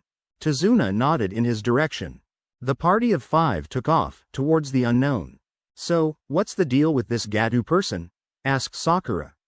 Tazuna sighed. Smuggling, kidnapping, drug dealing, and that's only a summary of the things he's involved with. He's taxing our people highly. The fact is that unless we finish this bridge, we'll be doomed to poverty forever. That's awful, Sakura sympathized. Though Naruto was smiling, with a seemingly out-of-it expression, Naruto's mind was going a mile a minute. Is this what normal humans are? They betray, hurt, and capitalize off of each other. They worry about nothing but their own personal gains. Naruto's thoughts were cut off though. Now you know what I had to deal with every day. Everybody's like wah. Kyuubi destroyed my village. They never stopped to understand that I'm the VICTEM here. An image of a chibi Kyuubi entered Naruto's mind. Naruto growled inwardly, get the hell out of my mind. The chibi kitsune pouted, oh fine. You try to give a guy a little company in the human bashing and what does it get you? Fucking gets your head bitten off. Geez. The way you talk, you'd think you didn't want me in your life. I'm not going to dignify that with a response. So anyway, I bet the pink-haired ninja is wearing lacy pink panties, the old man is wearing briefs, the other mental one is wearing tidy whities, and your sensei is wearing a thong. What? Naruto's random outburst made the other 4 stop to stare at the blonde, who for once lost his smile and had a shocked look on his face. Sakura was the first to break out of her stupor. Is something wrong, Naruto? Naruto shook his head, replacing his shocked expression with an eerie smile, and ignoring the loud laughing in his head. No, nothing's wrong. With that he walked off, leaving the other 4 to stare at him questioningly. And where the hell did that observation come from? Kyuubi snickered. You can tell a lot about a person by the type of underwear they wear. Like your pink-haired friend. Obviously has a pink fetish, the old man has. He was cut off. I really don't give a damn. Wait, how the hell do you figure Kakashi-sensei is wearing a thong? His look, it just screams, Metro. I changed my mind. I really don't care. Naruto's eyes suddenly shifted to the right. He quickly pulled out a kunai. This action signaled Sakura, Sasuke, and Tazuna, but not Kakashi, who was already aware. Get down, Kakashi yelled as a giant sword came flying at the group. Naruto and Sasuke jumped down. Kakashi pushed Tazuna and Sakura to the ground. The sword flew harmlessly above the group, and became engraved into a tree. A shirtless figure, wearing bandages over his mouth, appeared on the large sword. The group jumped up to their feet. The man, who was wearing a slashed mist hayate, spoke, Kakashi Hitaki, the copy ninja. It's an honor. No wonder the demon brothers failed. Zabuza Momochi, the demon of the hidden mist, an A-class nuke nin, missing nin. If I'm to fight you. He reached up to his headband, the part covering his left eye, and pulled it up, revealing a red eye with 3 black commas. I'll need this. The Sharingan? I'm honored. Sharingan? But he shouldn't have that. That's a blood limit that belongs to my clan. Thought a confused Uchiha. Zabuza, sword and all, disappeared and reappeared right on top of a nearby lake. His chakra flared. Ninpo. Kirigakure no Jutsu, ninja art, hidden mist technique. Mist started to gather around the group. The 3 genin, who received a signal from Kakashi, got into a formation around Tazuna. Zabuza's voice started coming out of the forest. He was speaking of all the points where it was possible to kill someone. It had all the genin on edge. Suddenly the Nukenin appeared behind the ninja, sword ready to cleave all 3 in half. Kakashi turned around and lunged himself at Zabuza, stabbing his kunai into Zabuza. Suddenly, Zabuza burst into water. Kakashi turned around just in time to see Zabuza appear behind him and cleave him in half. Suddenly Kakashi, just like Zabuza before him, burst into water as well. Kakashi appeared behind Zabuza and held a kunai to Zabuza's throat. You're done. Zabuza grinned. That's what you think. Zabuza burst into water again. He appeared behind Kakashi again and attempted to cleave him. Kakashi jumped back, landing on the water. Zabuza appeared behind Kakashi again. Suiro no Jutsu, water prison technique. A globe of water surrounded Kakashi. I've got you now. A clone of Zabuza appeared out of the water. The clone started walking towards the genin. Run, he's too much for you. Take Tazuna and go. Kakashi yelled. Sakura shook. Kakashi-sensei, we can't just leave him. Sasuke sneered. If I can't fight this guy, how will I ever be able to face him? Naruto's facial expression didn't falter. We'll never be able to avoid him. After he kills Kakashi, he'll just catch up and kill us. Only shot is to free Kakashi. They're pretty close to the shoreline. Naruto started flowing his chakra into the ground, just like he's done plenty of times before. Zabuza appeared in front of Naruto and punched him in the face. Sasuke and Sakura, with Tazuna, jumped back. Naruto on the other hand was thrown back. When Naruto got back up, he noticed that he wasn't wearing his hayate. You children, call yourselves ninja? You aren't worthy of the title. Mused Zabuza's Mizu Bunshin as it bounced Naruto's hayate up and down, in his right hand. Naruto's reply was the same smile that he gave everyone. He reached into his bag and pulled out a Fuma Shuriken. He looked at Sasuke, tapping his foot on the ground at the same time. Sasuke stared right back at Naruto, who had just unfolded his Fuma. He understood the signal, almost instantly. He reached for his bag, pulling out his own Fuma Shuriken, unfolding it at the same time. Naruto saw Sasuke nod. Shuriken? Projectiles won't work against me. Sasuke and Naruto both smirked, and threw their Fumas. Sasuke, being more skilled with Shuriken, threw his harder and faster. Both Shuriken flew around the water clone, heading straight for the real Zabuza. Sasuke was the first to reach the Nukenin. However, the Shuriken proved useless, as Zabuza quickly grabbed the Fuma with his free hand. He quickly looked back up to see Naruto's closing in. He quickly jumped over the Uzumaki's Fuma, keeping his hand in the water globe at the same time. I told you, a Shuriken won't work against me, yelled Zabuza. He froze though as he saw that both Sasuke and Naruto were still smirking. His eyes slightly widened as he saw Naruto finishing hand seals. Suddenly a giant root shoots up from the water, smashing against Zabuza's chin. The shurikens were just a distraction. Zabuza stumbles back, releasing his hold on Kakashi's prison, releasing the copy ninja.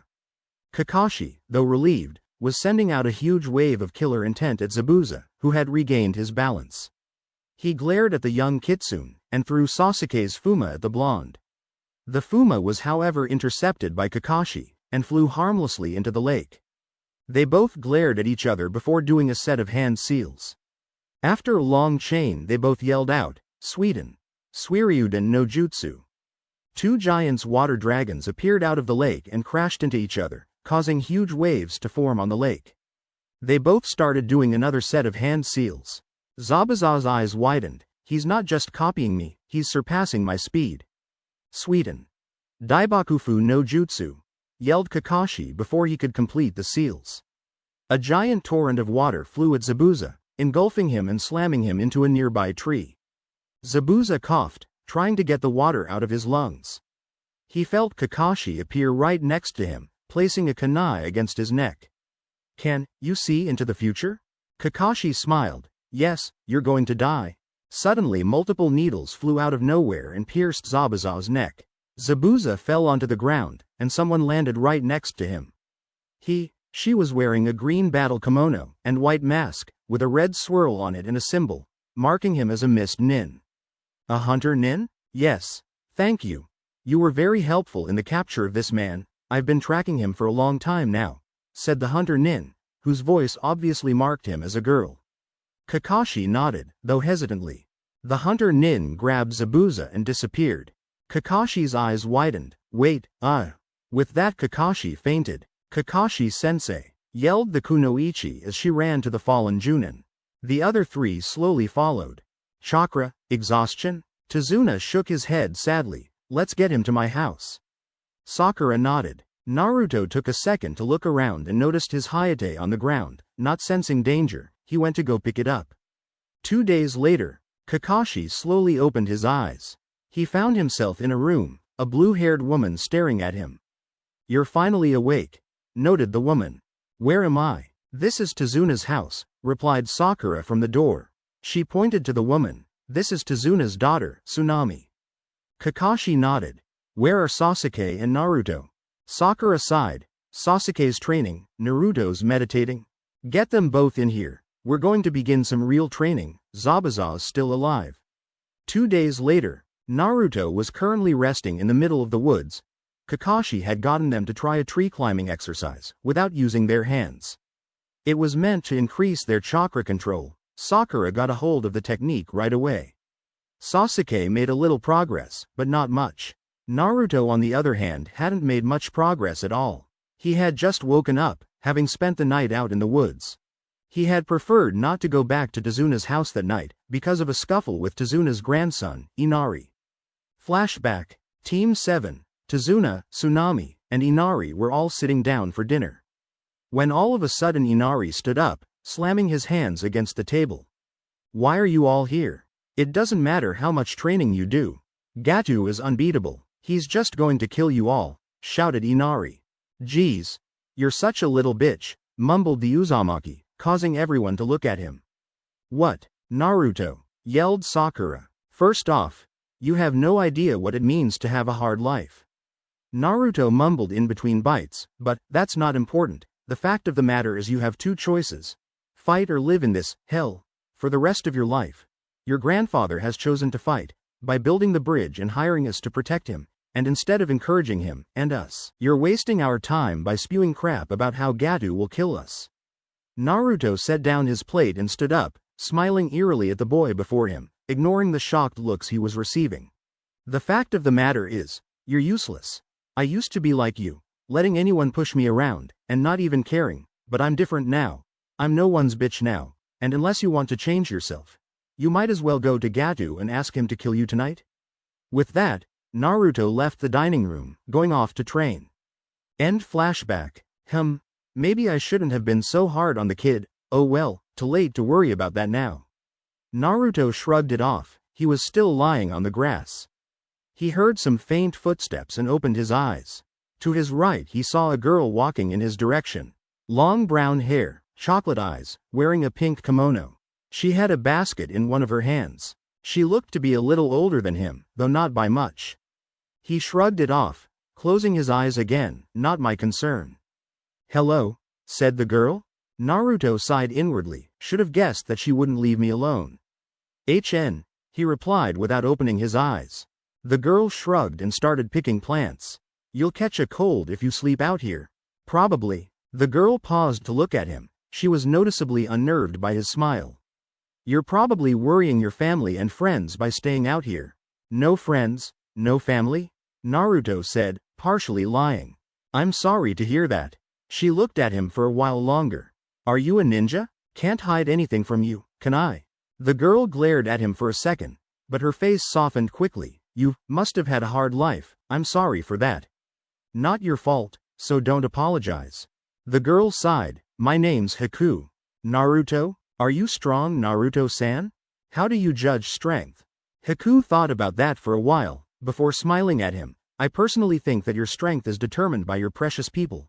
I think that if you have a lot of people to protect, that will make you strong. By your philosophy, I'm weak? You don't have any precious people?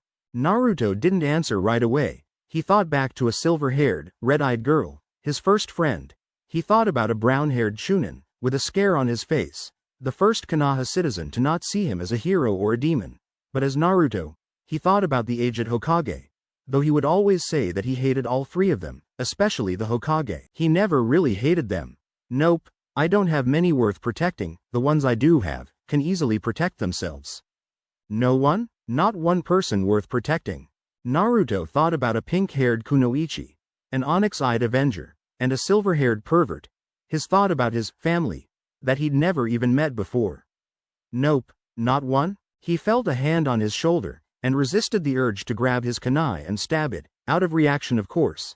He opened his eyes to look up at the girl. I'm so sorry to hear that, Naruto-san. Naruto sighed. Like I said, not your fault, nothing to be sorry about.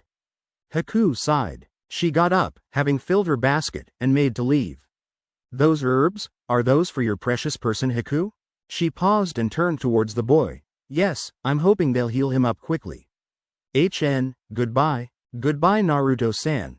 I hope you find peace, in this world or the next, she said, whispering that final part to herself. Protecting one's precious people is a source of strength. I wonder, oh well, in another time, in another world, I may have listened her words. Another hour went by before Naruto decided to get up. When he did, he noticed Sasuke appear right next to him. They both nodded at each other before going to practice on their own. A few days later, let my mother go. Naruto shot up off of his mattress. He quickly looked around and noted that Sasuke, his roommate, wasn't with him. Let her go, the same voice screamed, obviously Inari. Inari, just run away, came a second voice, Tsunami. Naruto jumped to his feet and ran to the door, grabbing his fighting clothes and gear at the same time. Downstairs, Naruto came downstairs, dressed as he normally would. He didn't see anyone, but noted the front door wide opened. Shit, he muttered under his breath as he ran out the door. Where are Kakashi-sensei and the others? He figured that he had obviously overslept, having spent the last week doing nothing but practicing the tree climbing exercise. He had finally completed it last night, as did Sasuke. They both made it in late. Naruto ran outside of the rather large house. He looked around and noticed that Inari was running towards the docks. Two men, both carrying swords, were dragging along his mother. Inari, let her go now, screamed the young boy as he rushed the two swordsmen, only to be kicked away by one. Get lost, you little punk, muttered the one who kicked him. Inari, run away now. Inari paused, still on the ground, tears in his eyes. And unless you want to change yourself, you might as well go to Gato and ask him to kill you tonight. You must protect what's yours, with both your arms. Inari's eyes widened and narrowed in determination. I won't let you take away my mother too. Ah! He screamed as he rushed both mercenaries, fist raised. They both looked on in amusement as they unsheathed their swords. Tsunami's eyes widened. No. Both men slashed at the boy, cleaving him twice. No blood was spilled though. That's when the boy suddenly turned into a log. They heard something land on the bridge behind them. They turned around just in time to see a few thorned vines heading towards the one on the left. Hayashi Shushuku, muttered the blonde behind the vines. They wrapped themselves around the waist of one of the mercenaries, making him scream as the thorns pierced his skin. Naruto quickly pulled on the vines and slammed the entangled man into the one who was still free, knocking them both into the water. He saw a little blood come up to the surface and quickly mused the idea of it being shark-infested waters, but he quickly got rid of the thought. He turned back to the boy behind him, who was latched onto his mother. Good job, Inari. If it wasn't for you, it would have been a little harder to take those guys out. Inari smiled at the blonde. Naruto turned to walk away. If these guys are here, that means there may be trouble at the bridge. Naruto got to the position where everyone was obviously fighting. He was currently right underneath the bridge, walking on the bottom of it, thankful that he didn't have to swim. He slowly made his way to peek over the top. He saw Sakura and Tazuna together. He could see a large quantity of mist, guessing that's where Kakashi and Zabuza were. Lastly, he saw Sasuke, looking very much like a pincushion, surrounded by what looked like multiple mirrors, with the reflection of that Hunter Nin moving through each one. I guess that Hunter Nin was a fake after all. Naruto went back down and took this time to think. Sasuke is having trouble with that Hunter Nin, and who knows where Kakashi is. I doubt I can do much against the Hunter Nin, but... Naruto mused as he started searching through his pouch. On the bridge, the mist had dispersed slightly, letting everyone see Kakashi and Zabuza's fight. They looked to be at about even terms at the moment. Suddenly they heard an explosion. Kakashi turned around to see the source. Zabuza, already facing towards that direction, didn't need to turn. Sakura, Sasuke, Tazuna, and the Hunter Nin paused as well. There was a large amount of smoke right between both fights, Kakashi versus Zabuza, and Sasuke versus the Hunter Nin. When the smoke cleared, Naruto, doing a moronic pose, appeared.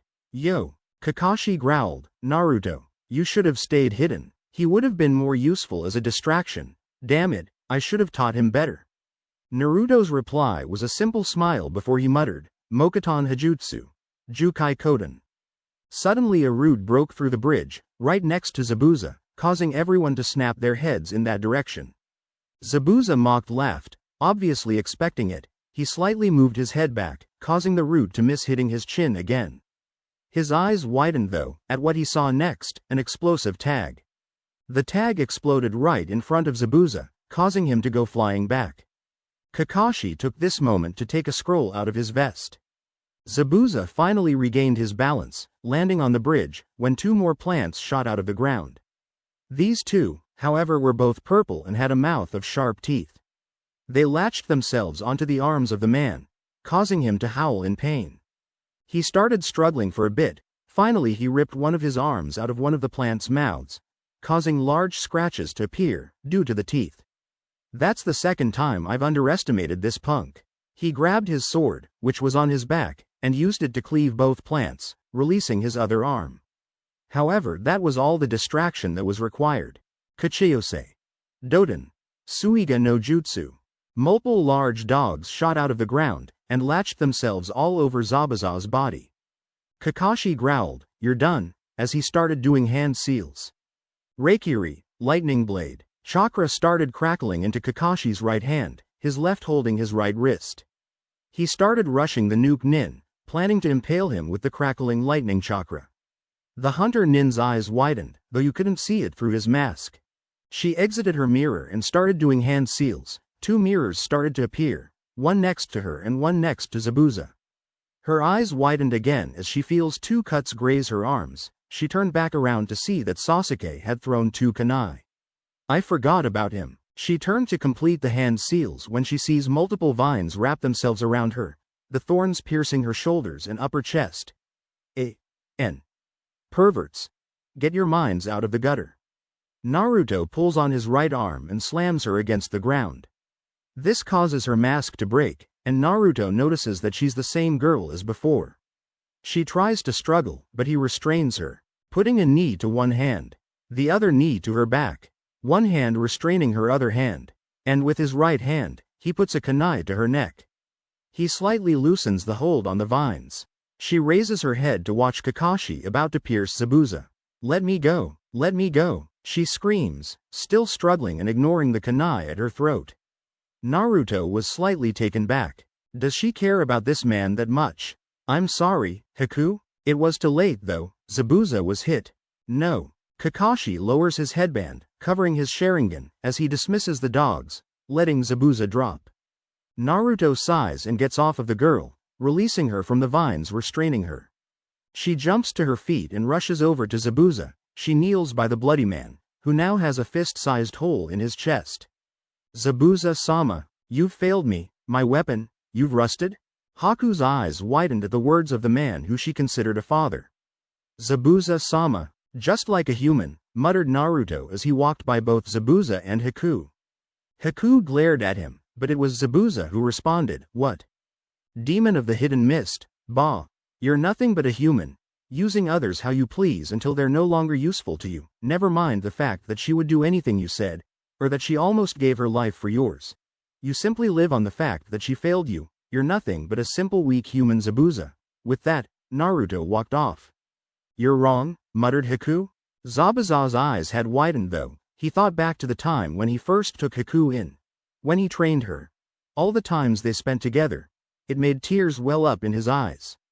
He lay there thinking for so long, that he hadn't even noticed that Gato arrived a minute ago, with a horde of mercenaries.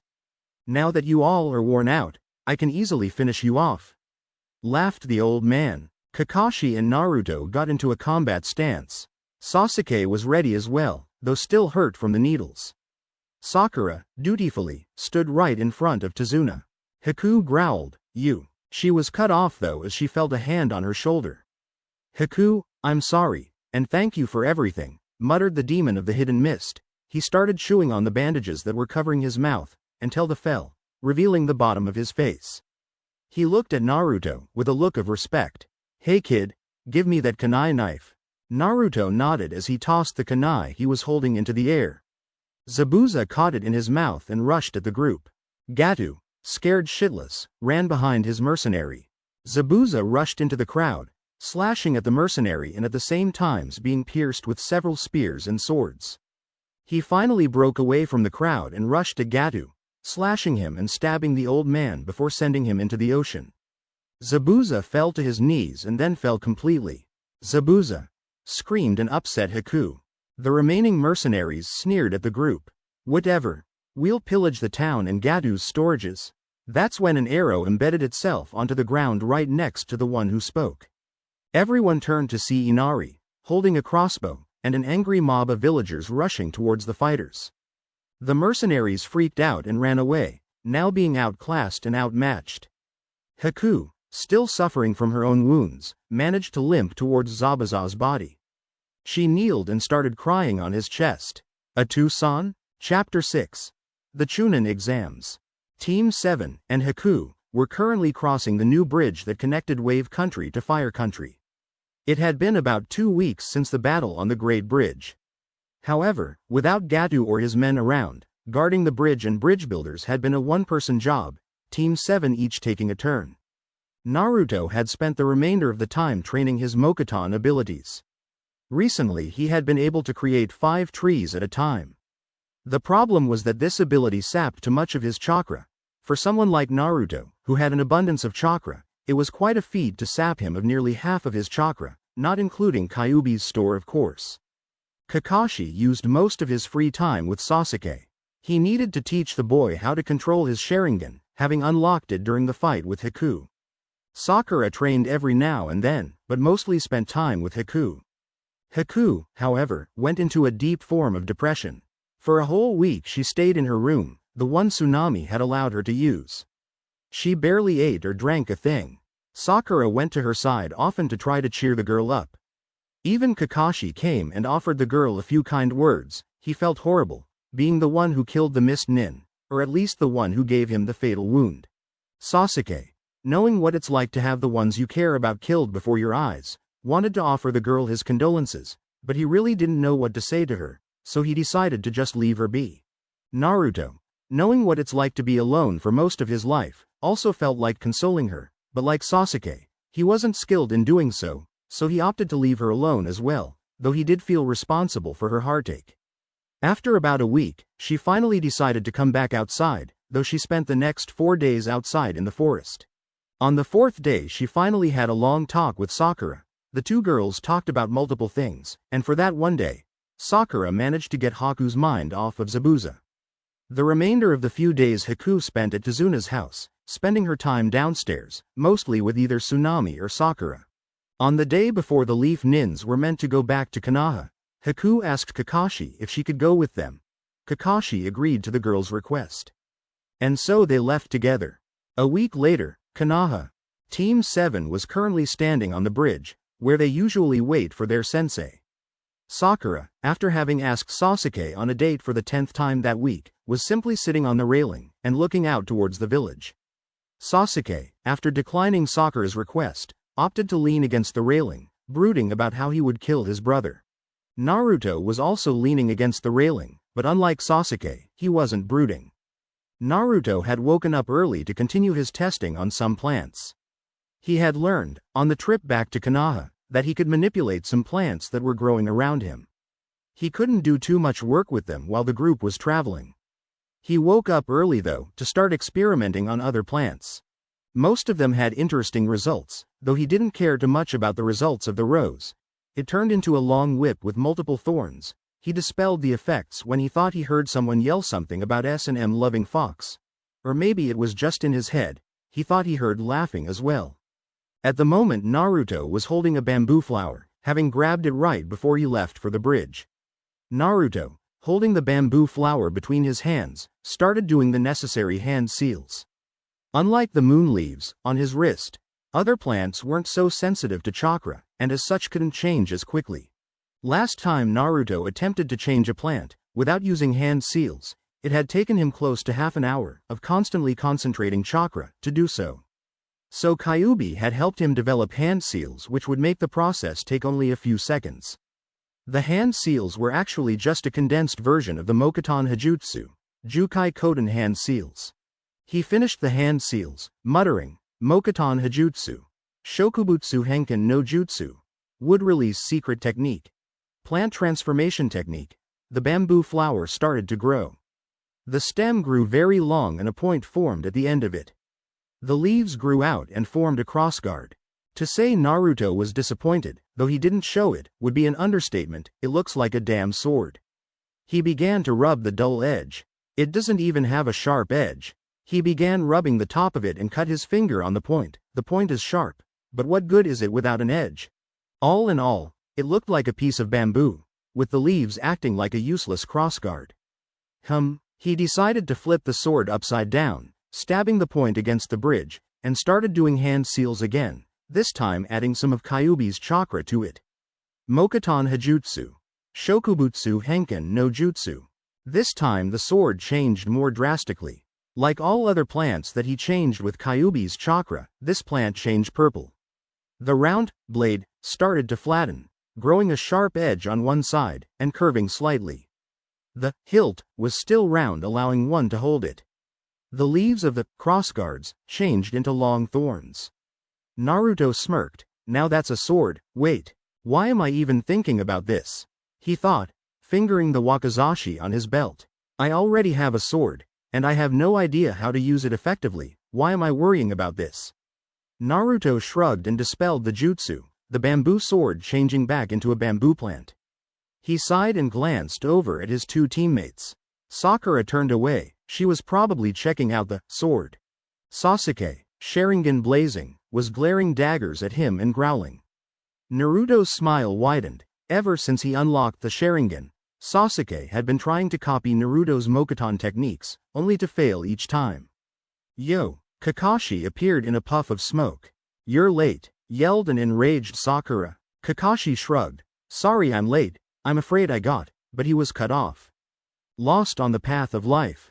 Naruto finished for him. You were probably also helping a little old lady cross the street. Sasuke added, her cat was probably being attacked by an S-rank missing nin as well. Muttered Sakura. Kakashi blinked. Yeah, something like that, anyway here. He pulled out 3 slips of paper. I've decided to enter the 3 of you in the Chunin exams. Naruto and Sasuke's eyes widened. Sakura was a little downhearted. Am I ready for this? Questioned the scared Kunoichi. This'll be a chance to fight ninja from other villages, as well as my own. Sasuke thought with a smirk. Finally, all I have to do is get through this and impress the judges, then I can finally leave. Naruto thought with a smile. The choice to enter is your choice and yours alone. It won't hurt your teammates if you decide not to enter. The information is on the sheets. With that, Kakashi disappeared in a puff of smoke. The 3 nins disappeared in a puff of smoke. Somewhere in the village, Naruto was walking down the streets, smiling at the villagers as usual. He noticed something following him though. It was a square rock. Come out, Konohamaru. The square rock stopped moving and exploded, sending smoke everywhere. The smoke cleared to reveal goggle-wearing kids, 2 boys and 1 girl. They were all coughing. When they stopped, they looked up at Naruto. All 3 blinked before going into a weird pose. I'm Moegi, The sassiest kunoichi in preschool. I like algebra. I am Udon. And I am the toughest ninja in the village. My name is Konohamaru. And we are the Konohamaru Ninja Corps. The three ninja chorused. Naruto sighed. What do you three want? Moegi ran up to Naruto. Boss, you said that you would play ninja with us. She said with tears in her eyes. Naruto sighed. Fine, how about a game of hide and seek? You guys run away and hide, then I'll go find you. Maybe, after ramen? Yay. The youngsters chorused and ran away. They ran around the corner. Naruto shrugged and started walking the opposite direction until he heard something. Ow. Little brat. Hey, let me go. He could hear Konohamaru scream. Naruto turned towards the noise. He then shrugged and turned back around. He'll be fine. I'll teach you a lesson. Naruto froze at that. Damn it. He turned and walked over to where he heard the ruckus. He saw a boy in black holding onto Konohamaru. Moj and Udon cowering a few feet away from them. And a blonde girl with a large fan on her back. The teens were both wearing sand hatai 8. Okay. I don't really want to deal with any of this, so I'll only say this once. While I agree that the kid you're holding is indeed a brat, he's also the Hokage's grandson. Naruto explained to the black-clothed boy. The boy and the girl's eyes widened. Damn it, Kankuro. I don't want any trouble, so put him down. Kankuro dropped Konohamaru. The boy ran back and hid behind Naruto, as did Moegi and Udon. Good move. Cause I'm pretty sure there are a few Anbu constantly watching the brat, probably waiting until you actually hit him. Kankuro sneered at the smiling blonde. And who the hell are you? Naruto shrugged. No one of any importance. Naruto turned and started walking away, the three youngsters in front of him. Kankuro growled. You. Kankuro reached for a bandaged thing on his back. He froze when he felt a rock hit him on the head. Naruto and the kids paused at that point as well. They all turned to see Sasuke, sitting on a tree branch, bouncing a rock on his hand. I wouldn't do that if I were you. He may dress like an idiot, but he's pretty tough. Sasuke smirked. Kankuro glared at Sasuke. Temari stepped in. Enough, Kankuro. Enough, spoke a cold voice from out of nowhere. It seemed to freeze Kankuro and Temari. Sasuke turned his head to see a red-headed boy behind him. I didn't even feel him behind me. The boy disappeared in a swirl of sand and reappeared in front of Kankuro. You're an embarrassment. Let's go, now. Konohamaru, who was still cowering behind Naruto, yelled, and just who the hell are you? Gaara turned, ignoring Konohamaru and looking straight at the smiling blonde. Shukaku. Why are you reacting to him? My name is Gaara no Subaku, Gaara of the desert. I'm curious about you too. Something odd about this kid. Wonder what it is. Wait, isn't there something I should be remembering? Something about demons in Wind Country? How the hell should I know? I'm not in charge of your memory. Oh well, it probably isn't anything life-threatening. Naruto's smile widened. My name is Naruto no Hayashi, Naruto of the forest. Sasuke's eyes widened for a moment. Naruto of the forest. That's a new one, though I suppose it is fitting. Gaara stared at Naruto for a moment. That smile, I'll enjoy destroying it. With that, Gaara turned and walked away, Kankuro and Temari behind him.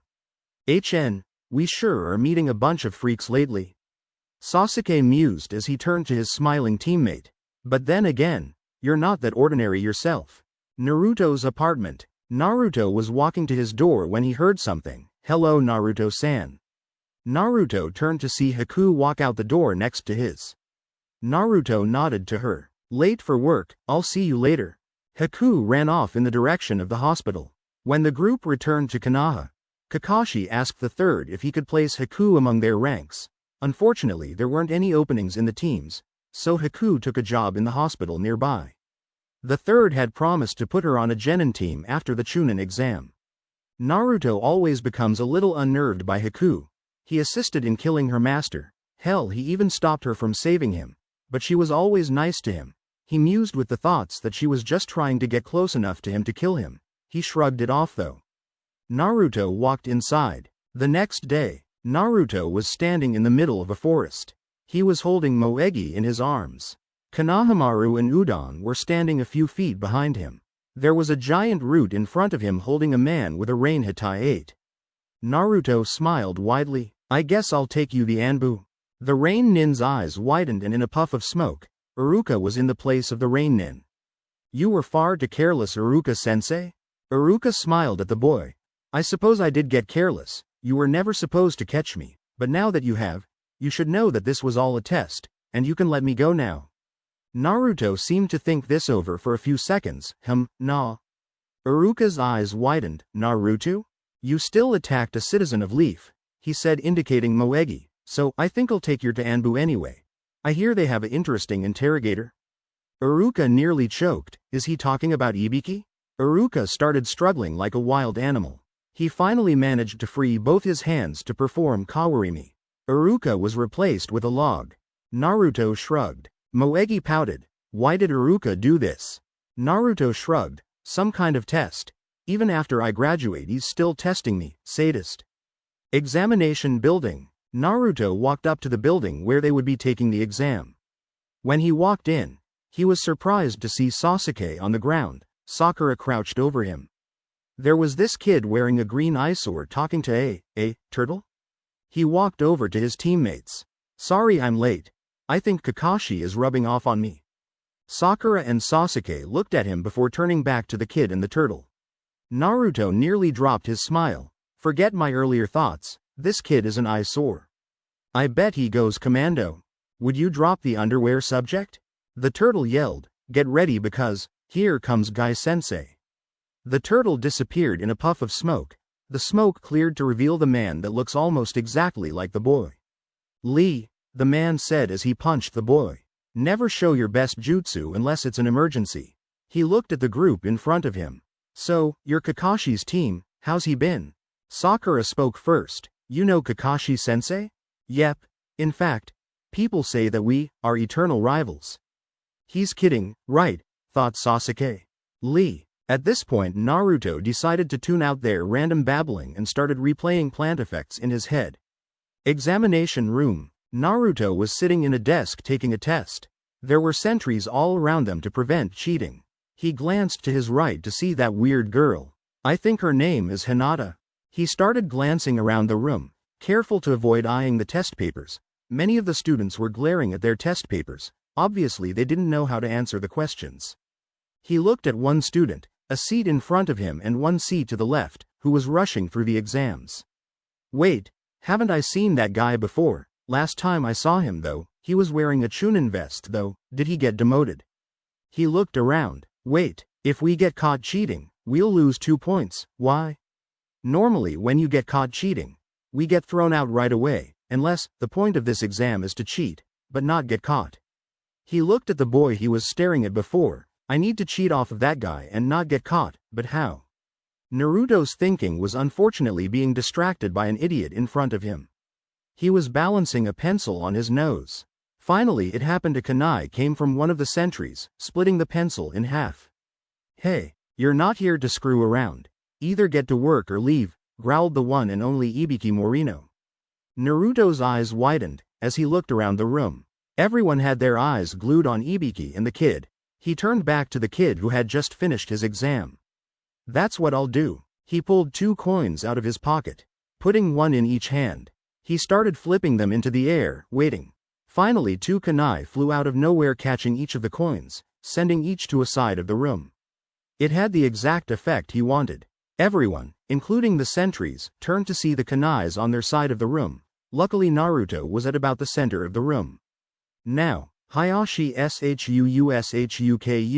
Vines extended from his bracelet grabbing the corner of the boy's paper, the one who finished his exam. Naruto quickly retracted the vines and brought the boy's paper to his desk, crumpling his own paper and sticking it in his jacket. He quickly erased the boy's name and wrote his own.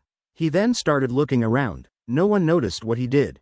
He looked to the front of the room to see the examiner glaring at him. Shit, he saw me. Naruto grimaced inwardly. Ibiki, however, merely smirked at Naruto and looked away. Naruto sighed and started looking around again. He saw one pair of Sharingan eyes looking at him and a pair of Byakugan eyes. The Sharingan eyes belonged to Sasuke, who was smirking at Naruto. The Byakugan eyes belonged to a boy with long brown hair. Hey, screamed the boy who had only just noticed that his paper was missing. Shut up, maggot. Next time you don't get an exam paper, mention it beforehand. Otherwise I'll throw you out, yelled Ibiki as he slammed a paper on the kid's desk. The sentries were looking at Ibiki with confusion etched on their faces. Naruto shrugged and waited until the final question showed up. He didn't have to wait long. 30 minutes later, they had to choose whether or not to take the final question. If they didn't take the question, they failed the exam.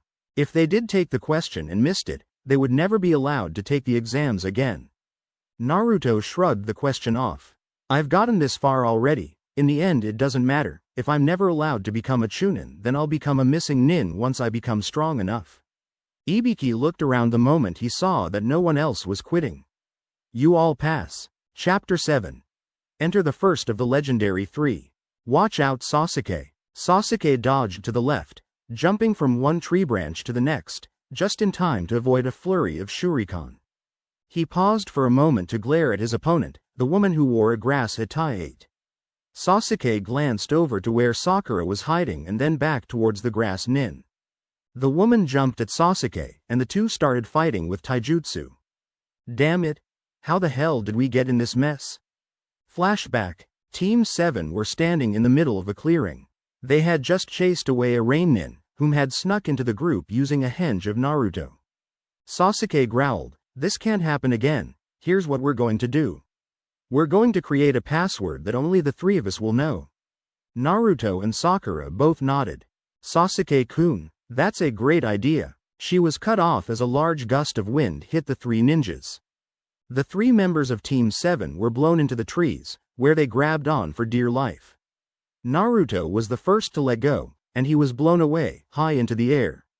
"Naruto!" screamed Sakura. A few moments later, Sakura and Sasuke both let go of the trees, each going a different direction.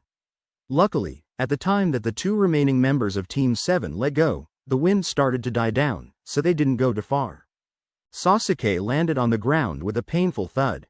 After a few moments he jumped to his feet and looked at his surroundings. He was surrounded in forest. He quickly started moving, in search of his lost comrades or for whoever it was that attacked them. Moments later he came upon a clearing where he saw his lost pink-haired teammate. Damn it! We didn't have a chance to come up with a password. She moaned in pain as she started to lift herself off the ground. She looked up and saw Sasuke, holding a kunai. "Sasuke-kun? Shut up, I'll only ask this once. The first day we became a team, I discussed with the three of you my ambitions. There were two of them, what were they?" Sasuke sneered, clutching his kunai harder. Sakura was a little disturbed. He may think that I'm an enemy. "You wanted to rebuild Yu clan and kill somebody," she said, remembering what Sasuke said, along with every single other detail that she could dig up about him. Sasuke nodded and lowered his kunai. "We better go find Naruto. Keep your guard up though." Sasuke paused when he heard something whizzing through the air. He leapt forward, grabbed Sakura, and jumped into the trees, just in time to avoid a flurry of kunai that fell on Sakura's last position. Sasuke and Sakura both jumped back to the ground. Suddenly something came out of the trees and landed right in front of Sasuke and Sakura. It was the woman, a grass nin, who gave back the kunai of the second examiner, using a super long tongue.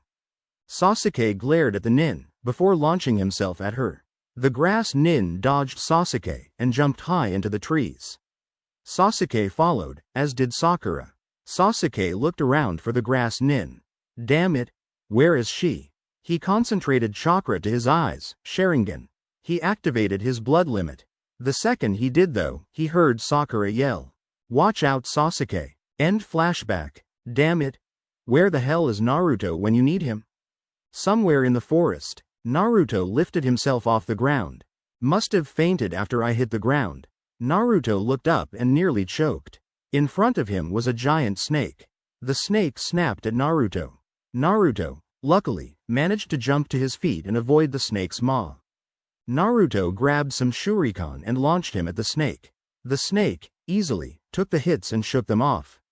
The snake launched his tail at the snake. Unfortunately, Naruto wasn't fast enough to avoid the hit and was slammed into a tree. Figures I would end up with the giant snake. Sasuke launched shurikens, with wires attached, at the grass nin. He managed to tie the grass nin against a tree, the wires cutting into her body. He started doing hand seals. Katen. Ryuka no Jutsu, fire release, dragon fire technique. Sasuke blasted a large torrent of fire along the wires and engulfed the grass nin. Sasuke dropped to his knees, breathing hard. Finally, Sasuke's head snapped up to see the grass nin walk out of the flames and then turn into mud. A mud clone. Naruto was sent flying into another tree. No matter what he did, he couldn't damage the giant snake. He had attempted to send roots at the giant snake, which only led to the snake swerving around the roots. He had attempted using his demon plants, however the snake quickly tore through those. He had even attempted using Hayashi Shuushuku. It didn't work though. At the moment, he had multiple scratches and bruises all over his body, though they were healing, due to Kyuubi. Do something, you idiot. Do you have any bright ideas? Concentrate some of my chakra into your bracelet, but make sure to stay in control. Stay in control? Why'd I have a feeling you're about to screw me over? You really should be more trusting. Shut up. Naruto, however, did as he was told and started concentrating demonic chakra into his moon leaves. He glared at the snake, blood from a head injury seeping into his eyes. The bracelet started to glow a blood red. For the first time in a long time, he let his smile fall. He launched his arm at the direction of the snake. An explosion of red and purple shot from the bracelet. Stems grew in length, and the leaves grew much larger. The plant engulfed the snake. The snake attempted to fight off the plant, but was unable to fight the plant off. It suddenly howled in pain, and Naruto could hear something that sounded like teeth sinking into flesh. Naruto looked the dark purple plant over and managed to see one of the leaves that hadn't attached itself to the snake. It had a large mouth and razor-sharp teeth. Is it trying to eat the snake? Of course not. What kind of screwed-up plant would try to eat a snake? It's trying to suck its blood out. Kyuubi paused for a moment. Idiot. Get the moon leaves off your wrist. Get them off now. Naruto didn't wait to be told twice. He ripped the leaves off of his wrist and threw them on the ground. More large stems started to grow from the bracelet, as well as large leaves. The leaves attacked the young kitsune, who quickly jumped away. Naruto jumped onto a tree branch. The snake landed on the ground with a thud, the plant still engulfing it, sucking its blood. Kyuketsu Shokubutsu, blood-sucking plant, spoke Kyuubi. It'll suck the blood out of anything that it can get a hold of. The remaining leaves attached themselves to the snake. Something seems so grotesque about all of this. Keep watching. The giant snake suddenly disappeared and the plant curled into a tight ball. The plant started to glow red and purple again. Finally, a large stem, much larger than the others, grew from the center. A large rose grew from this stem and the rest of the plant turned into a bluish-green color. Lovely flower. Never thought you'd be one to appreciate a flower. When a plant sucks the blood from its victim to bloom, it seems more appealing. Interesting. By the way, did you bring another moonleaf bracelet with you? Naruto shook his head. I haven't gotten around to making another bracelet. Idiot, I guess it can't be helped. The snake, it disappeared? How? Why? It was a summoned spirit. Someone in this forest has possession of the snake contract. I wonder who it is. Naruto turned. I better get back to the others. Naruto jumped off, placing the same eerie smile on his face.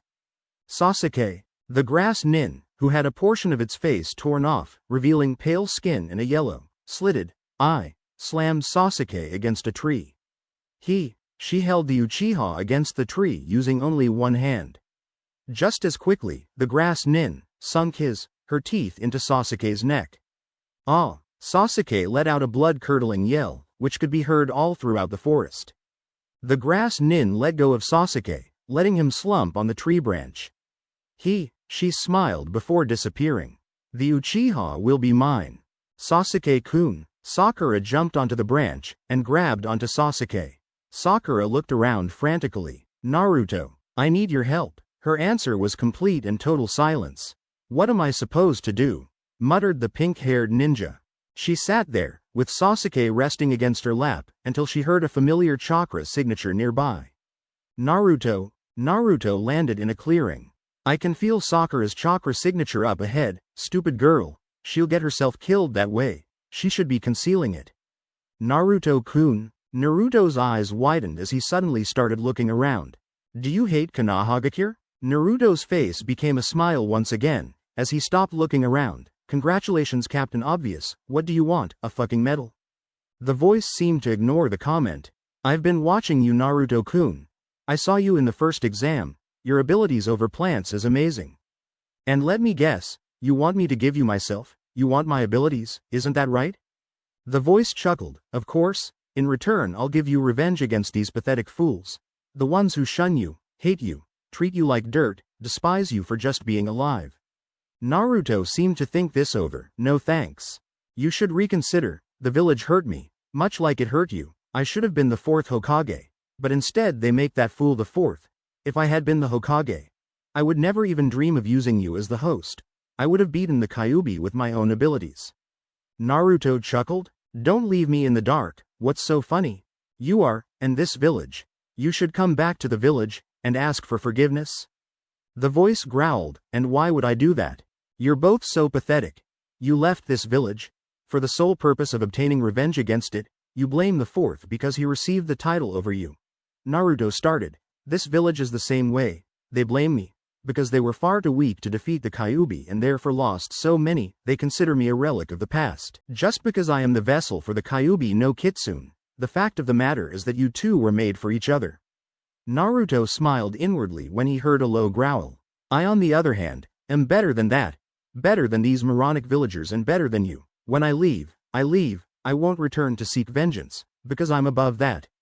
Naruto finished. Naruto could hear the voice growl some more, before suddenly stopping. Kukakuku.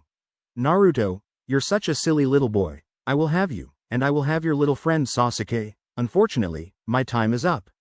Naruto sighed. What a hassle. He heard something. He turned to see none other than his pink-haired teammate, her eyes as large as plates, staring at the blonde. I guess she heard us. He mused as he walked over to her. He heard something else.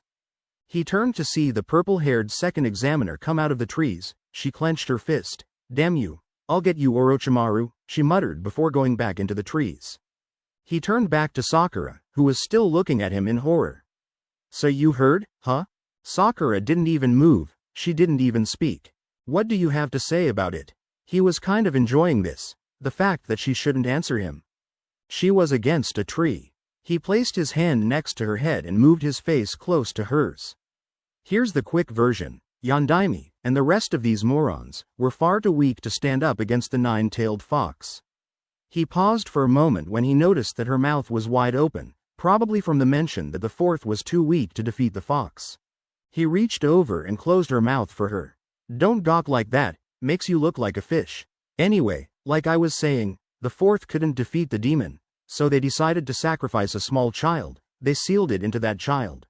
And if that wasn't enough, the child had to deal with the fact that everyone in the village hated him for something that he didn't even control.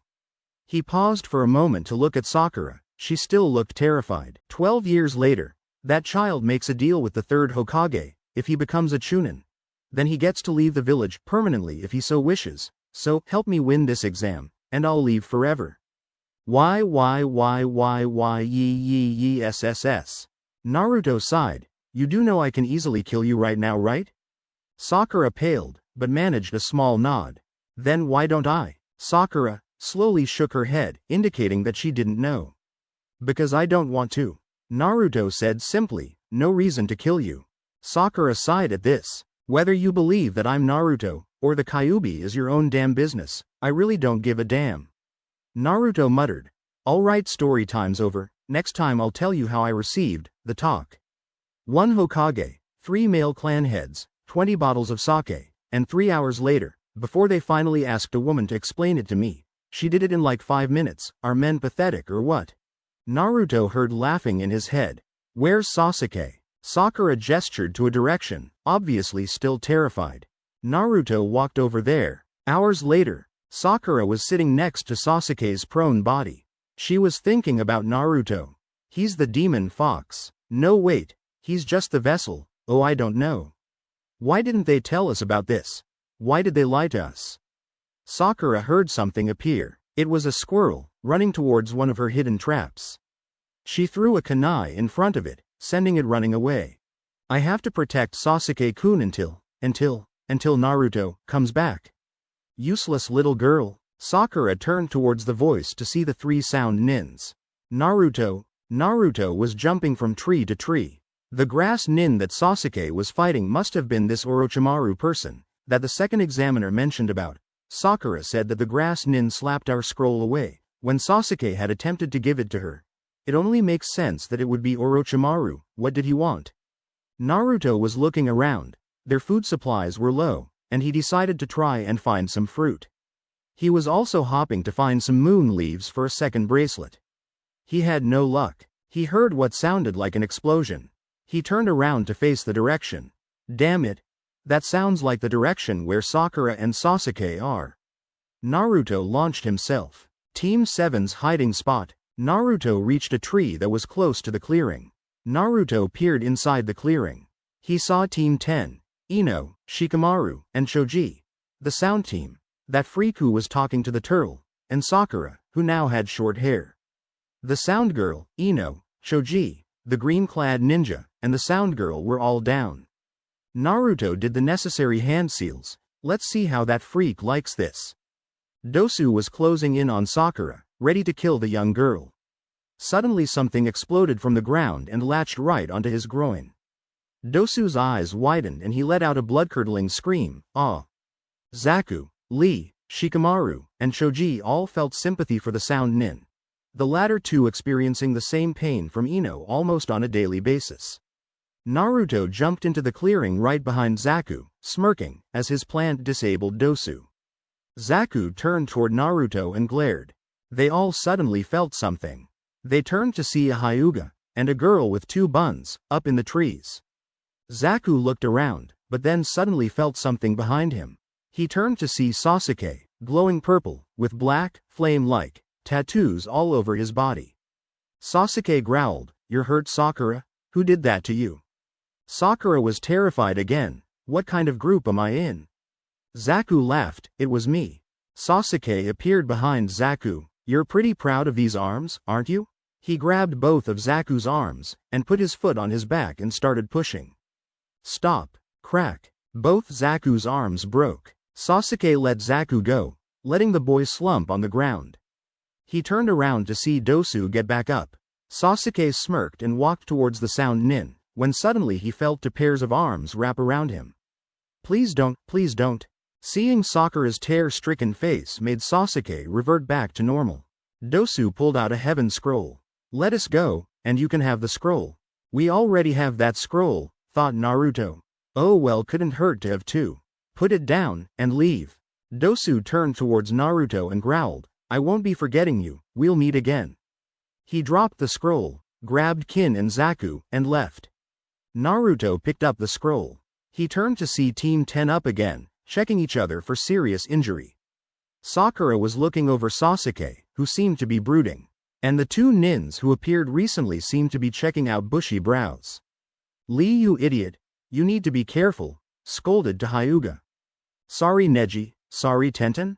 Lee started checking his pockets and slightly pulled out an earth scroll. Naruto's eyes widened slightly. An earth scroll. But they wouldn't, worth a shot. Naruto mused as he walked over to Lee's group. "Hey Lee. That earth scroll, it's not the only one you got, is it?" Team Guy turned towards Naruto. "How did you know that?" muttered Lee, before being jabbed by Neji. "What's it to you?" Naruto smiled. "I have 2 heaven scrolls. You have 2 earth scrolls. We trade one, we both leave happy." Neji glared and smirked. "And what if I just defeat you and take both your scrolls?" "You don't seem like the type to waste energy, not without it being necessary," Naruto replied. Neji smirked. "Fine." Naruto and Neji traded a scroll. Lee got up. "How did you know that we had 2 earth scrolls?" Naruto's smile widened. "Simple. That guy," pointing to Neji, "seems an awful lot like that guy," pointing to Sasuke, "and that guy," pointing once again to Sasuke, "would never trust you," pointing to Rock Lee, with his team's scroll, unless they had an extra. With that Naruto walked away. Lee looked confused. Tenten glared at Naruto, and Neji seemed to be smirking. Naruto returned to his team, holding both scrolls. "We're done. Let's get to that tower." The next day, Naruto, Sasuke and Sakura were standing outside of the tower, just in time to. They were almost out of time. All three of them walked in. Finally, just a few more tests and I'll be free. A chance to fight more foes, to test how far I've come. Sakura was the only one not cheerful. Naruto has a demon in him, and Sasuke has been cursed by that grass nin. What kind of situation am I in? Chapter 8. The Preliminaries. Shishi Renden, Lion Combo. Sasuke started performing a complicated aerial combo on Yoroi, doing a series of powerful kicks, which little by little is sending Yoroi towards the ground. He finishes the combo with one kick, which slams the older ninja against the arena floor. Gekko Hayate raises his right arm. The winner of the first match is Sasuke Uchiha. This caused a series of loud cheers from certain people in this crowd, Sakura and Ino. Sasuke made his way back up the stands, but was intercepted by his sensei. "Let's go, Sasuke." Sasuke nodded towards his sensei, and the two disappeared. Unseen by everyone, sans the Hokage, the Chunin sensei of the sound team, also disappeared. Naruto stared at the board, waiting for his name to be called.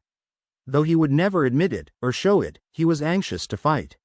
Sakura looked at the board, terrified of what they would reveal. She was even more horrified by her teammate. It took every ounce of her willpower to stop herself from yelling out that Naruto had the Kyuubi sealed inside of him. She probably would have mentioned it to Sasuke. But Naruto was always around and she never got any time alone with the Uchiha. Right now, all she wanted to do was have a long talk with either the third or with Kakashi. But first she had to deal with the problem of getting through her match alive. Why'd I have to be so weak? The board stopped. "No," moaned an anxious Rock Lee, who was not only anxious to fight, but was making sure that everyone knew that he was anxious to fight. HN. Shino Aburame vs Choji Akamichi. Somewhere in the tower, Fuja Hoin, evil sealing method, yelled the copy ninja as the seals written on the floor, and on Sasuke's body, started crawling towards the cursed seal. The markings made a circle around the cursed seal. All the while, Sasuke was writhing and howling in pain. When it finally stopped, Sasuke was on the floor, unconscious. There, that should prevent the cursed seal from taking control of you again, but in the end, it'll all depend on your willpower, Sasuke. "Very good, Kakashi, but that won't last long," spoke a voice from the shadows. Kakashi snapped in the direction of the voice and glared into the shadows. "Who's there?" Orochimaru stepped out of the shadows. "Good evening, Kakashi-kun." "Orochimaru," growled the copy nin as he pulled out a kunai. "What do you want with Sasuke?" "The Uchiha bloodline, of course. I thought that would have been obvious." Orochimaru smiled at Kakashi. "Recently though, he's not my only target, I also want one of your other students." Kakashi looked confused for a moment, but his eyes snapped wide open. "Naruto, you want to continue your insane experiments, the ones that gave Yamato his abilities?" Orochimaru nodded. "You will not go near him," spoke a voice from behind Orochimaru. "Rin-chan, I was wondering when you'd make yourself known." Rin growled as she pulled out her Anbu sword. "I shouldn't be surprised that he sensed me, traitor or not, he was one of the Sannin." Kakashi started doing hand seals. "Reikiri," he yelled, as lightning energy charged in his right hand, as his left hand held his wrist. Orochimaru smiled at Kakashi. "Like I told Anko, cancel the exam and I'll destroy your village. But I add another warning. Pull Sasuke or Naruto from the exams and I'll destroy the village anyway." With that, Orochimaru disappeared. Kakashi sighed and released his Reikiri. Rin sheathed her sword and walked over to Kakashi. "These two are in danger. I wonder what Sensei would do in this situation." Kakashi sighed. Rin became distressed when Kakashi didn't answer her. Arena, Shino just dodged another Nakuden Sensha, meat tank. He had been dodging Choji's attacks the whole time. Choji got out of his Nakuden Sensha and turned to face Shino. Choji was panting. "I'm running out of energy. Damn it, I have to try it again." Choji did the necessary hand seals. Nakuden Sensha. Choji's arms and legs went inside of his clothes as the boy ballooned up. He started rolling at high speeds towards the bug ninja. Shino dodged again, but this time he wasn't able to get away completely, resulting in him getting knocked back and landing on the ground with a hard thud. Choji came out of his roll and practically jumped with joy. "All right now, Buben Baika no Jutsu, Partial multi-size technique. He launched a giant hand at the bug ninja and grabbed Shino with it. Shino smirked, though you wouldn't see it through his overcoat, and exploded into hundreds of bugs, which surrounded the Akamichi. The Kikai bugs engulfed Choji and started to suck out his chakra. Instead of doing anything useful, though who knows what he could have done in that situation, Choji freaked out and started running around in circles screaming. Choji then tried rolling around on the ground. Shino appeared behind Choji. They'll devour your chakra. Give up and I'll stop them. Keep fighting and you'll lose anyway. The choice is yours. I give up. Shino recalled his bugs, slowly, and walked back towards the stands. The winner is Shino.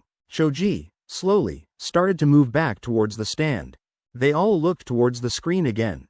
Me, pick me, yelled Rock Lee. Sabaku no Kankuro vs Masumi Tsurugi. About an hour later, Naruto and Lee were still waiting impatiently for their turns. Kankuro, or rather his puppet, easily defeated Masumi. Sakura and Ino fought next. Both girls fought hard and last a long time against each other, proving how strong, or equally weak, the two kunoichi really were. Shikamaru fought Kin, and easily outsmarted the girl, causing the girl to slam her head against the wall. Tamari and Tenten were the next round, proving that there actually are great female shinobi their age. Though Tenten put up a great fight, Tamari was able to outclass her with little problems. The next match was Neji vs Hinata. Poor Hinata. Though she was able to stand up to her superior cousin, something which Naruto admired, she wasn't able to even hurt the branch member of the Hyuga. Zaku vs Kiba. Zaku, Kiba, and Akamaru all went down the stairs and towards the stadium. Zaku and Kiba faced off. Kiba noticed that one of Zaku's arms was in a sling. He smirked. Yes, he's still hurt from the second exam. I have this match down easy. Begin. Kiba's hands went through a small chain of hand seals. Shikyaku no Jutsu, 4 legs technique. Kiba's nails lengthened into claws as he went down on his hands and legs. He lunged at Zaku with every intent to tear the sound nin apart. Zaku quickly extended his right arm, the one that wasn't in a sling, and yelled, Zankuha. A blast of pure sound energy exploded from Zaku's hand and blasted Kiba away. Kiba growled as he landed on the ground. Stupid mutt, you think something as pathetic as that will beat me? Laughed Zaku. Kiba got up, just as Akamaru came up to him. Kiba reached into a pouch and pulled out a pill. Here Akamaru, Kiba says as he flicks the dog the pill. Akamaru opens his mouth and takes the pill. After Akamaru swallows the pill his fur begins to turn red. His chakra starts to flare up and in a puff of smoke, another Kiba appeared where Akamaru was just standing.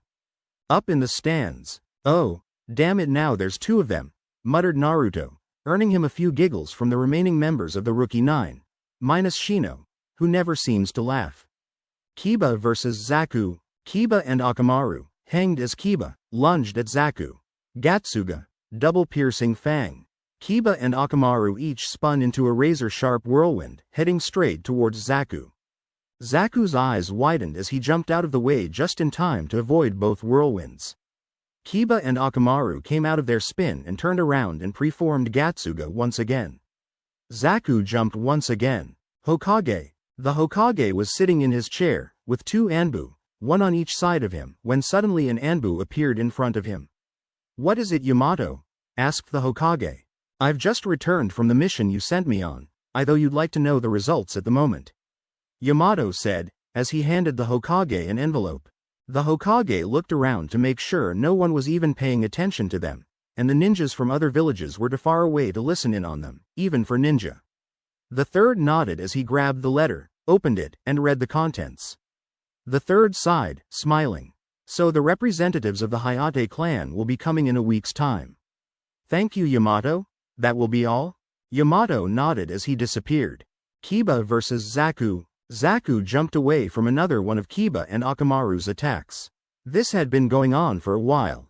This time, however, Kiba and Akamaru paused, both on either side of Zaku. They both grinned. Give up, and I won't have to kill you. Zaku sneered at him. No way, dog breath. Kiba smiled. Gatsuga. He screamed as both him and Akamaru lunged into another whirlwind, heading straight towards Zaku. Zaku grinned as he pulled his left arm out of the sling, and pointed each hand at one of his opponents. Zankuha! He screamed as he blasted both combatants with an airwave. Kiba's eyes widened as he saw that both of Zaku's hands worked. He tricked me, were his last thoughts before the airwave knocked Kiba back. Akamaru, not being as strong as Kiba, was both knocked back and knocked out the moment he was slammed into the ground. Kiba was just knocked on the ground. Kiba struggled to get back up, but froze when he heard Zaku yell, Zankukyokuha! Extreme decapitating airwaves. And with that an enormous blast of air slammed into Kiba and knocked him into the wall. Kiba groaned as he hit the wall, coughing up blood at the same time. A moment later Kiba landed on the ground. Hayate raised his right arm. The winner is Zaku Abumi. Zaku smirked as he walked back up the stairs. Up in the stands, Naruto noticed Kakashi appear behind him. Took you long enough to come back? Kakashi shrugged. I was a little caught up. How's Sasuke-kun, sensei? Asked Sakura. He'll be fine. He just needs some rest. Did I miss any good fights? Not really, they've all been rather one-sided. Well, except for the fight between Sakura and Ino, muttered Naruto. Really? How'd that go? That must have been exciting. I said that it wasn't one-sided. I never said that it was exciting, muttered the kitsune. Sakura glared at the grinning blonde and would have probably smacked him over the head, if it wasn't for the fact that he was either the Kyuubi incarnate or even just the container. 10 minutes later, Sakura watched sadly as Rock Lee was hauled off, with a crushed arm and leg. Naruto shook his head. In the end, you did show that you were capable of being strong, Lee. Bah, since when do you care about people of this village?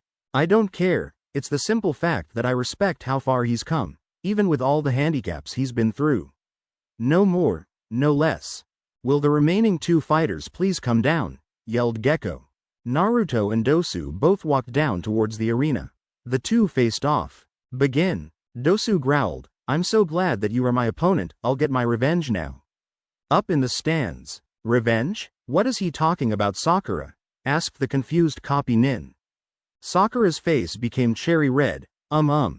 You see, Naruto had one of his biting plants, Shikamaru finished for her. He had one of those plants bite down on Dosu's groin. This seemed to produce a similar reaction from all the men in the room, even the ones that were there when it happened, a grim and sympathetic one. Naruto versus Dosu. Dosu launched himself at Naruto. Naruto lifted his right arm and then his eyes widened. I don't have my bracelet.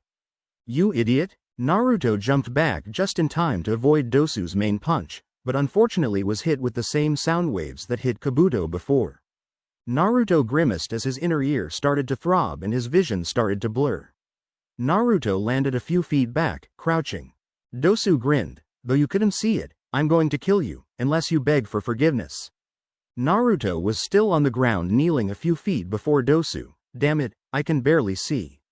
Because of my chakra your healing has increased dramatically, but you already know this, it'll probably take a few more moments before you get your eyesight back.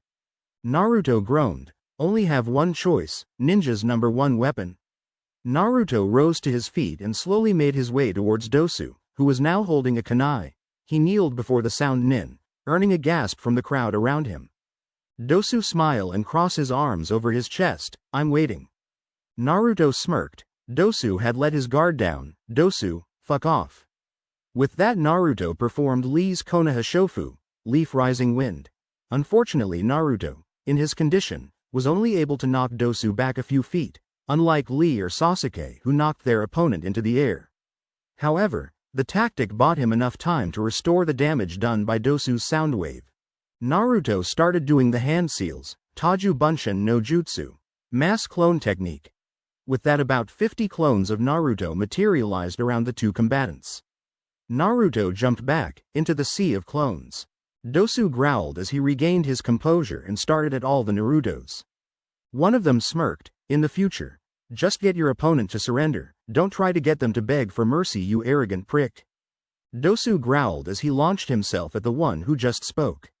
He threw a punch and connected with the Naruto, only to have him disappear the moment Dosu's fist connected.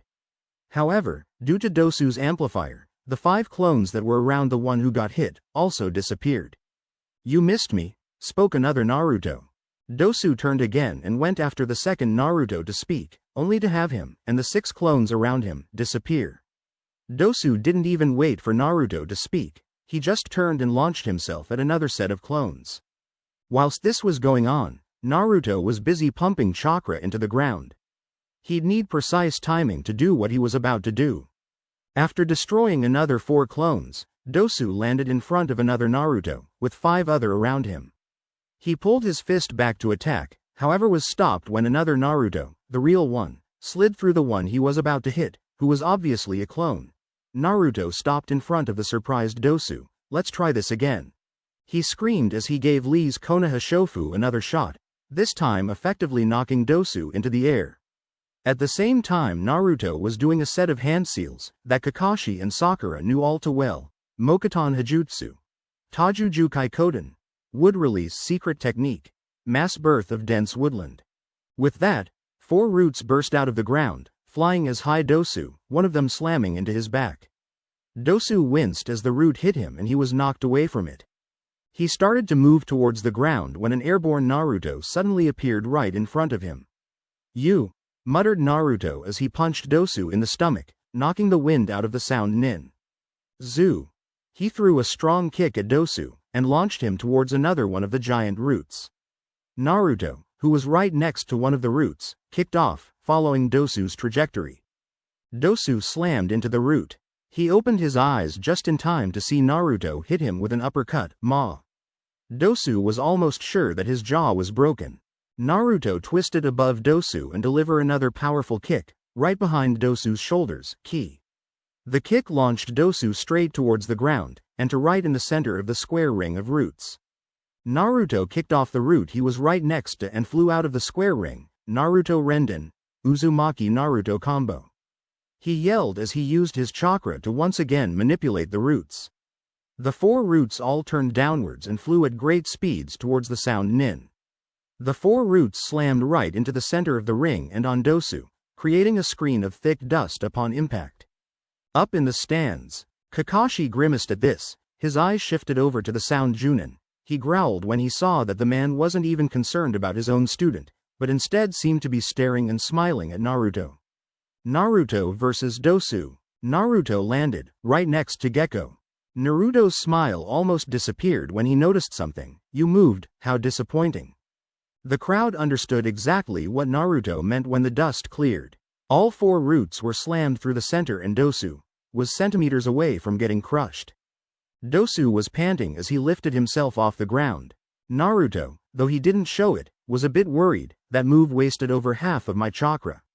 "Hello." Naruto's grin widened. Dosu, finally having gotten up, was about to run towards the leaf nin, when suddenly 2 things burst out of the ground behind him.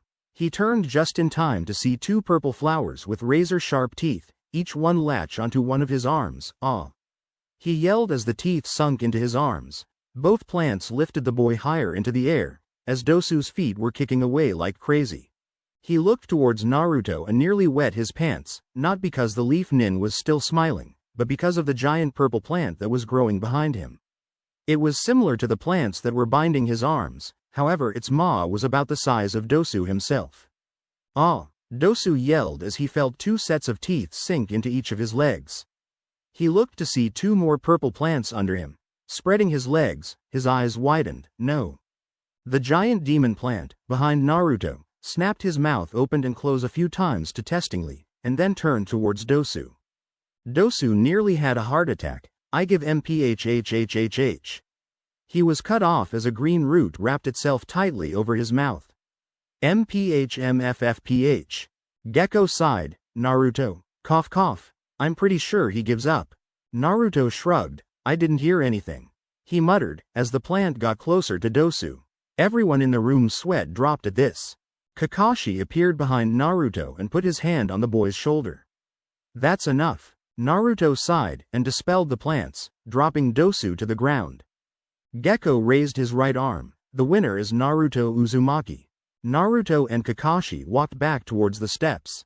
"You're amazing. To copy Lee's attack and develop your own on the spot without a Sharingan?"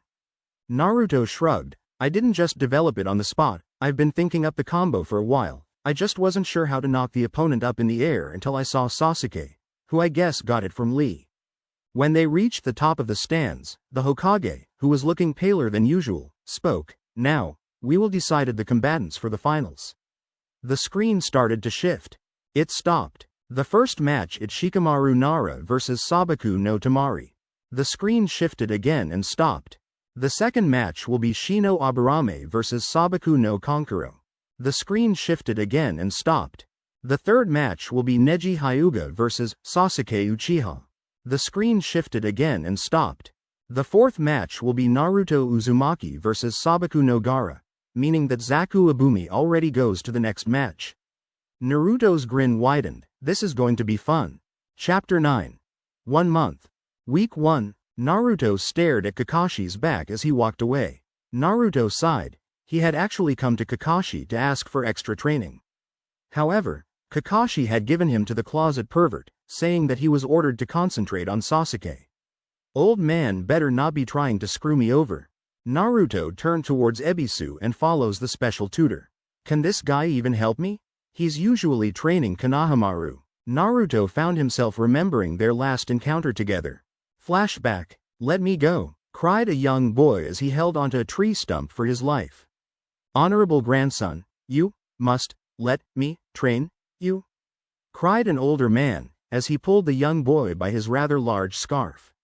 Where was Naruto at the moment? Sitting on the tree stump, which Konohamaru was hanging on to, trying to meditate.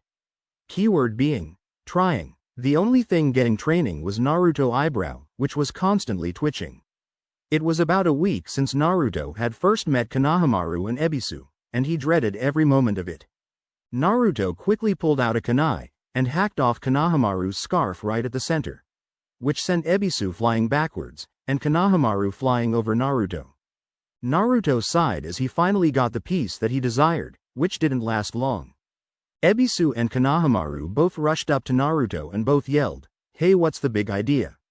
They paused when Naruto held up his hand. He pointed towards Ebisu. Konohamaru wants to go to the ninja academy at the same time as his friends. It could be important for him to make friends, so let him. It was one of the only times that Naruto ever dropped his smile, which terrified Ebisu beyond end. Naruto pointed to Konohamaru. Ebisu is a top elite. You keep going on about how you want to be Hokage. Though there is no shortcut, being a successful ninja will be easier if you learn a few tricks early on. Ebisu is willing to train you, something that you will rarely find, so let him. Ebisu was wrong. The smile that Naruto had just put on was even more terrifying, and Konohamaru nearly wet his pants. Naruto started doing hand seals. Now if you two don't mind, get the hell out.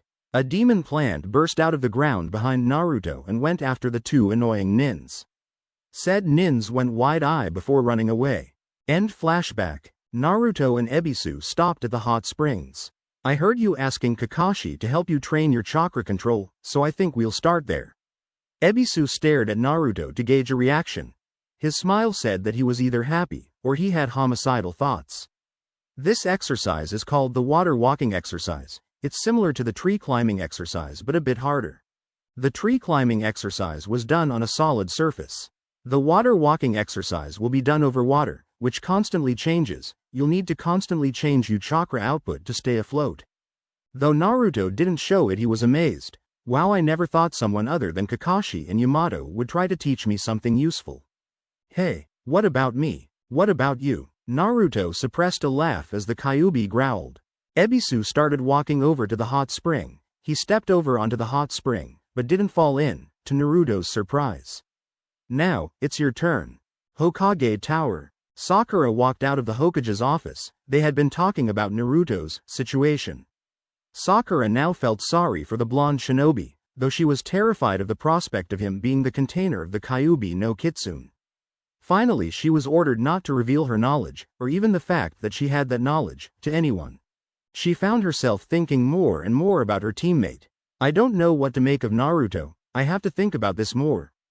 Hot springs. Splash. Naruto fell into the hot water once again. You're doing better, Naruto, but you still need to improve. Try again. Tee-hee-hee-hee. The perverted giggle cut Ebisu off. Ebisu turned towards the noise that, and his eyes suddenly widened at what he saw. What he saw was a white-haired man peeking into the woman's bath. You fiend, seize that at once. The white-haired man turned and shushed Ebisu before turning back around to what he was doing. How dare! Ebisu was cut off when an explosion of smoke surrounded the man, and a giant tongue came out of the smoke, slapping Ebisu right in the face, knocking the man out. When the smoke cleared, the white-haired man was standing on top of a giant frog, which disappeared in another puff of smoke a moment later. The white-haired man went back to what he was doing. Naruto seethed inside, though he didn't show it. Now who the hell is going to train me? Damn pervert? Naruto thought for a moment, and easily came up with a plan. He quickly grabbed a piece of paper and jotted down a note, before doing a familiar set of hand seals. Jiraiya, this will be my greatest issue yet. Jiraiya paused when he sensed something. He quickly turned to see a large root slowly coming out of the ground. It continued to grow until it was about 2 feet taller than Jiraiya, and about as wide a large tree. Wow, you don't see that every day, muttered the pervert. Ah! Jiraiya quickly turned back when he heard a squeal of delight. In the hot springs, a group of women, including Anko and Kurenai, were currently sitting in the hot springs enjoying themselves, until they saw it. A small root came out of the ground, right outside the water. Weird thing was that it seemed to be holding a dirty piece of paper. Anko went over to it, as did the other girls, and snatched it. Dear ladies, I regret to inform you that there is a white-haired pervert peeking in at you. I would do something about that if I were you. Love, Naruto. Anko growled as she crumbled the paper. Must be Jiraiya, she muttered and smirked. It wasn't the first time they dealt with the pervert, and it probably wouldn't be the last. All right ladies, you know what to do. Everyone nodded, and one of the girls that was not a shinobi quickly squealed, as the kunoichi disappeared. Jiraiya got a perverted smile on his face. The girls, not noticing that some were missing, were currently splashing each other and giggling. Suddenly he felt a large wave of killer intent. He looked up to see 10 kunoichi, all clad in bath towels, all glaring at him. Jiraiya smiled and quickly turned and ran, right into the branch. Shit, I forgot that was there. The kunoichi leapt on the pervert and started pounding him. From the corner of his eye Jiraiya could see a blonde boy smiling and hold up a sign reading, "Revenge is a bitch, ain't it?" The blonde boy turned and left. Darn him, OWWW. Growled the pervert. Somewhere in the forest, Naruto was currently meditating in the forest, whilst trying to grow a full tree using his Mokuton. It was slowly growing. A sapling grew out of the ground, green with only 2 leaves on it. It started to slowly grow and widen. By the time it was Naruto's height, whistled he was sitting, it was about as wide as a baseball bat, slowly turning brown. It quickly grew much larger, and started to grow more branches, by the time that it was about Kakashi's height. By the time it was twice Kakashi's height it grew much more branches and many more leaves. It finally grew to the size of a full tree. The sight of it made Naruto smile, a real smile, for the first time in years. Suddenly a fireball hit the tree, burning it to ashes in seconds. Still Naruto didn't lose his smile, now that was just plain vulgar. Jiraiya growled. He was standing right behind Naruto. Because of you. Naruto turned his head to face Jiraiya's bruised face. Yes. Jiraiya gasped, it's him. Flashback. You can't be seriously considering doing this to your own son, cried Jiraiya. Sensei, he's right, it's crazy. Agreed a 16-year-old Kakashi. Rin nodded quickly. I know it is, but I have no choice, muttered the fourth while looking for the baby carriage, holding 2 beautiful blonde twins. He picked up the boy. Jiraiya-sensei, do me a favor, when my children get old enough, please teach them the Rasengan, and also teach them the Hiraishi, Flying Thunder God. I really would have liked to teach them those moves myself, but that won't be happening. Arashi, muttered Sarutobi with tears in his eyes. Jiraiya turned away, but nodded. What do we tell your wife? Arashi shrugged and giggled. That's the best part. I won't be around to tell her. Good luck with that. The 4 nins quickly glared at the fourth. End flashback. I already taught his sister the Rasengan. Now maybe it's time to teach Naruto the jutsu. Jiraiya smiled at the smiling boy. Hey kid, I'll tell you what, I'll cut you some slack this time, and I'll even help you train. Jiraiya beamed. No thanks. Naruto turned back towards. Jiraiya's eyes widened. What? Naruto shrugged. I'm not interested. Why the hell not? I doubt you could teach me anything useful. You don't look too strong. Jiraiya laughed. You obviously don't know whoiam. Jiraiya quickly bit his thumb and did the summoning hand seals. He got into a ridiculous pose. IAM. He opened his eyes to see that Naruto was walking away from him. Hey, Naruto sighed. First this guy screws up my tutor, now I have to deal with him. The pervert appeared right in front of Naruto. Just look. Jiraiya handed Naruto a familiar orange book. See, I'm the author of the famous Icha Icha series. Naruto sighed as he held the book. I already know you're a pervert. Jiraiya laughed. I'm not a pervert. He got into a ridiculous pose. I'm a super pervert. He got out of the stance and stood in front of a tree. Now watch this. Jiraiya turned towards a tree. He raised his hand and concentrated chakra to it, creating a whirling ball of chakra. Rasengan. Jiraiya slammed the ball into the tree, decimating it. He turned back to Naruto. Now, would you like to repeat what you said about me not being strong? Jiraiya blinked. Naruto was gone. Naruto just exited the forest, luckily without running into that pervert again. Naruto sighed as he started making his way home. He turned his head to his hand and sneered. He was still holding the orange book. He shrugged. I guess I'll give it to Kakashi later. Naruto felt something behind him and turned to see an annoyed Jiraiya. You? Naruto turned and left. Hey wait. Naruto started running. Jiraiya took off after him. Hey wait. Naruto quickly turned and hurled the orange book at the pervert. Jiraiya caught the book easier. Hey. This is a very important book. Jiraiya screamed, holding the book in his right hand, with his thumb between the pages holding it open. Naruto quickly ran again, doing the hand seals for a henge. He transformed into a 6-year-old, brown-haired boy. He ran into the village and smiled, woman all around. He quickly jumped onto an older woman. He buried his face in her stomach and started crying. The lady looked at the boy strangely, as did many of the other women surrounding them. Little boy, what's wrong? A dirty old man is trying to read me an odd book about people touching each other while they are naked. He says he wants to do that stuff with me, the 6-year-old boy cried. The woman's eyes widened, and it was that moment that Jiraiya appeared. There you are.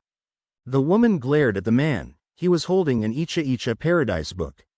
You. The woman screamed as she pointed a finger at Jiraiya, and held a strong grip on Naruto.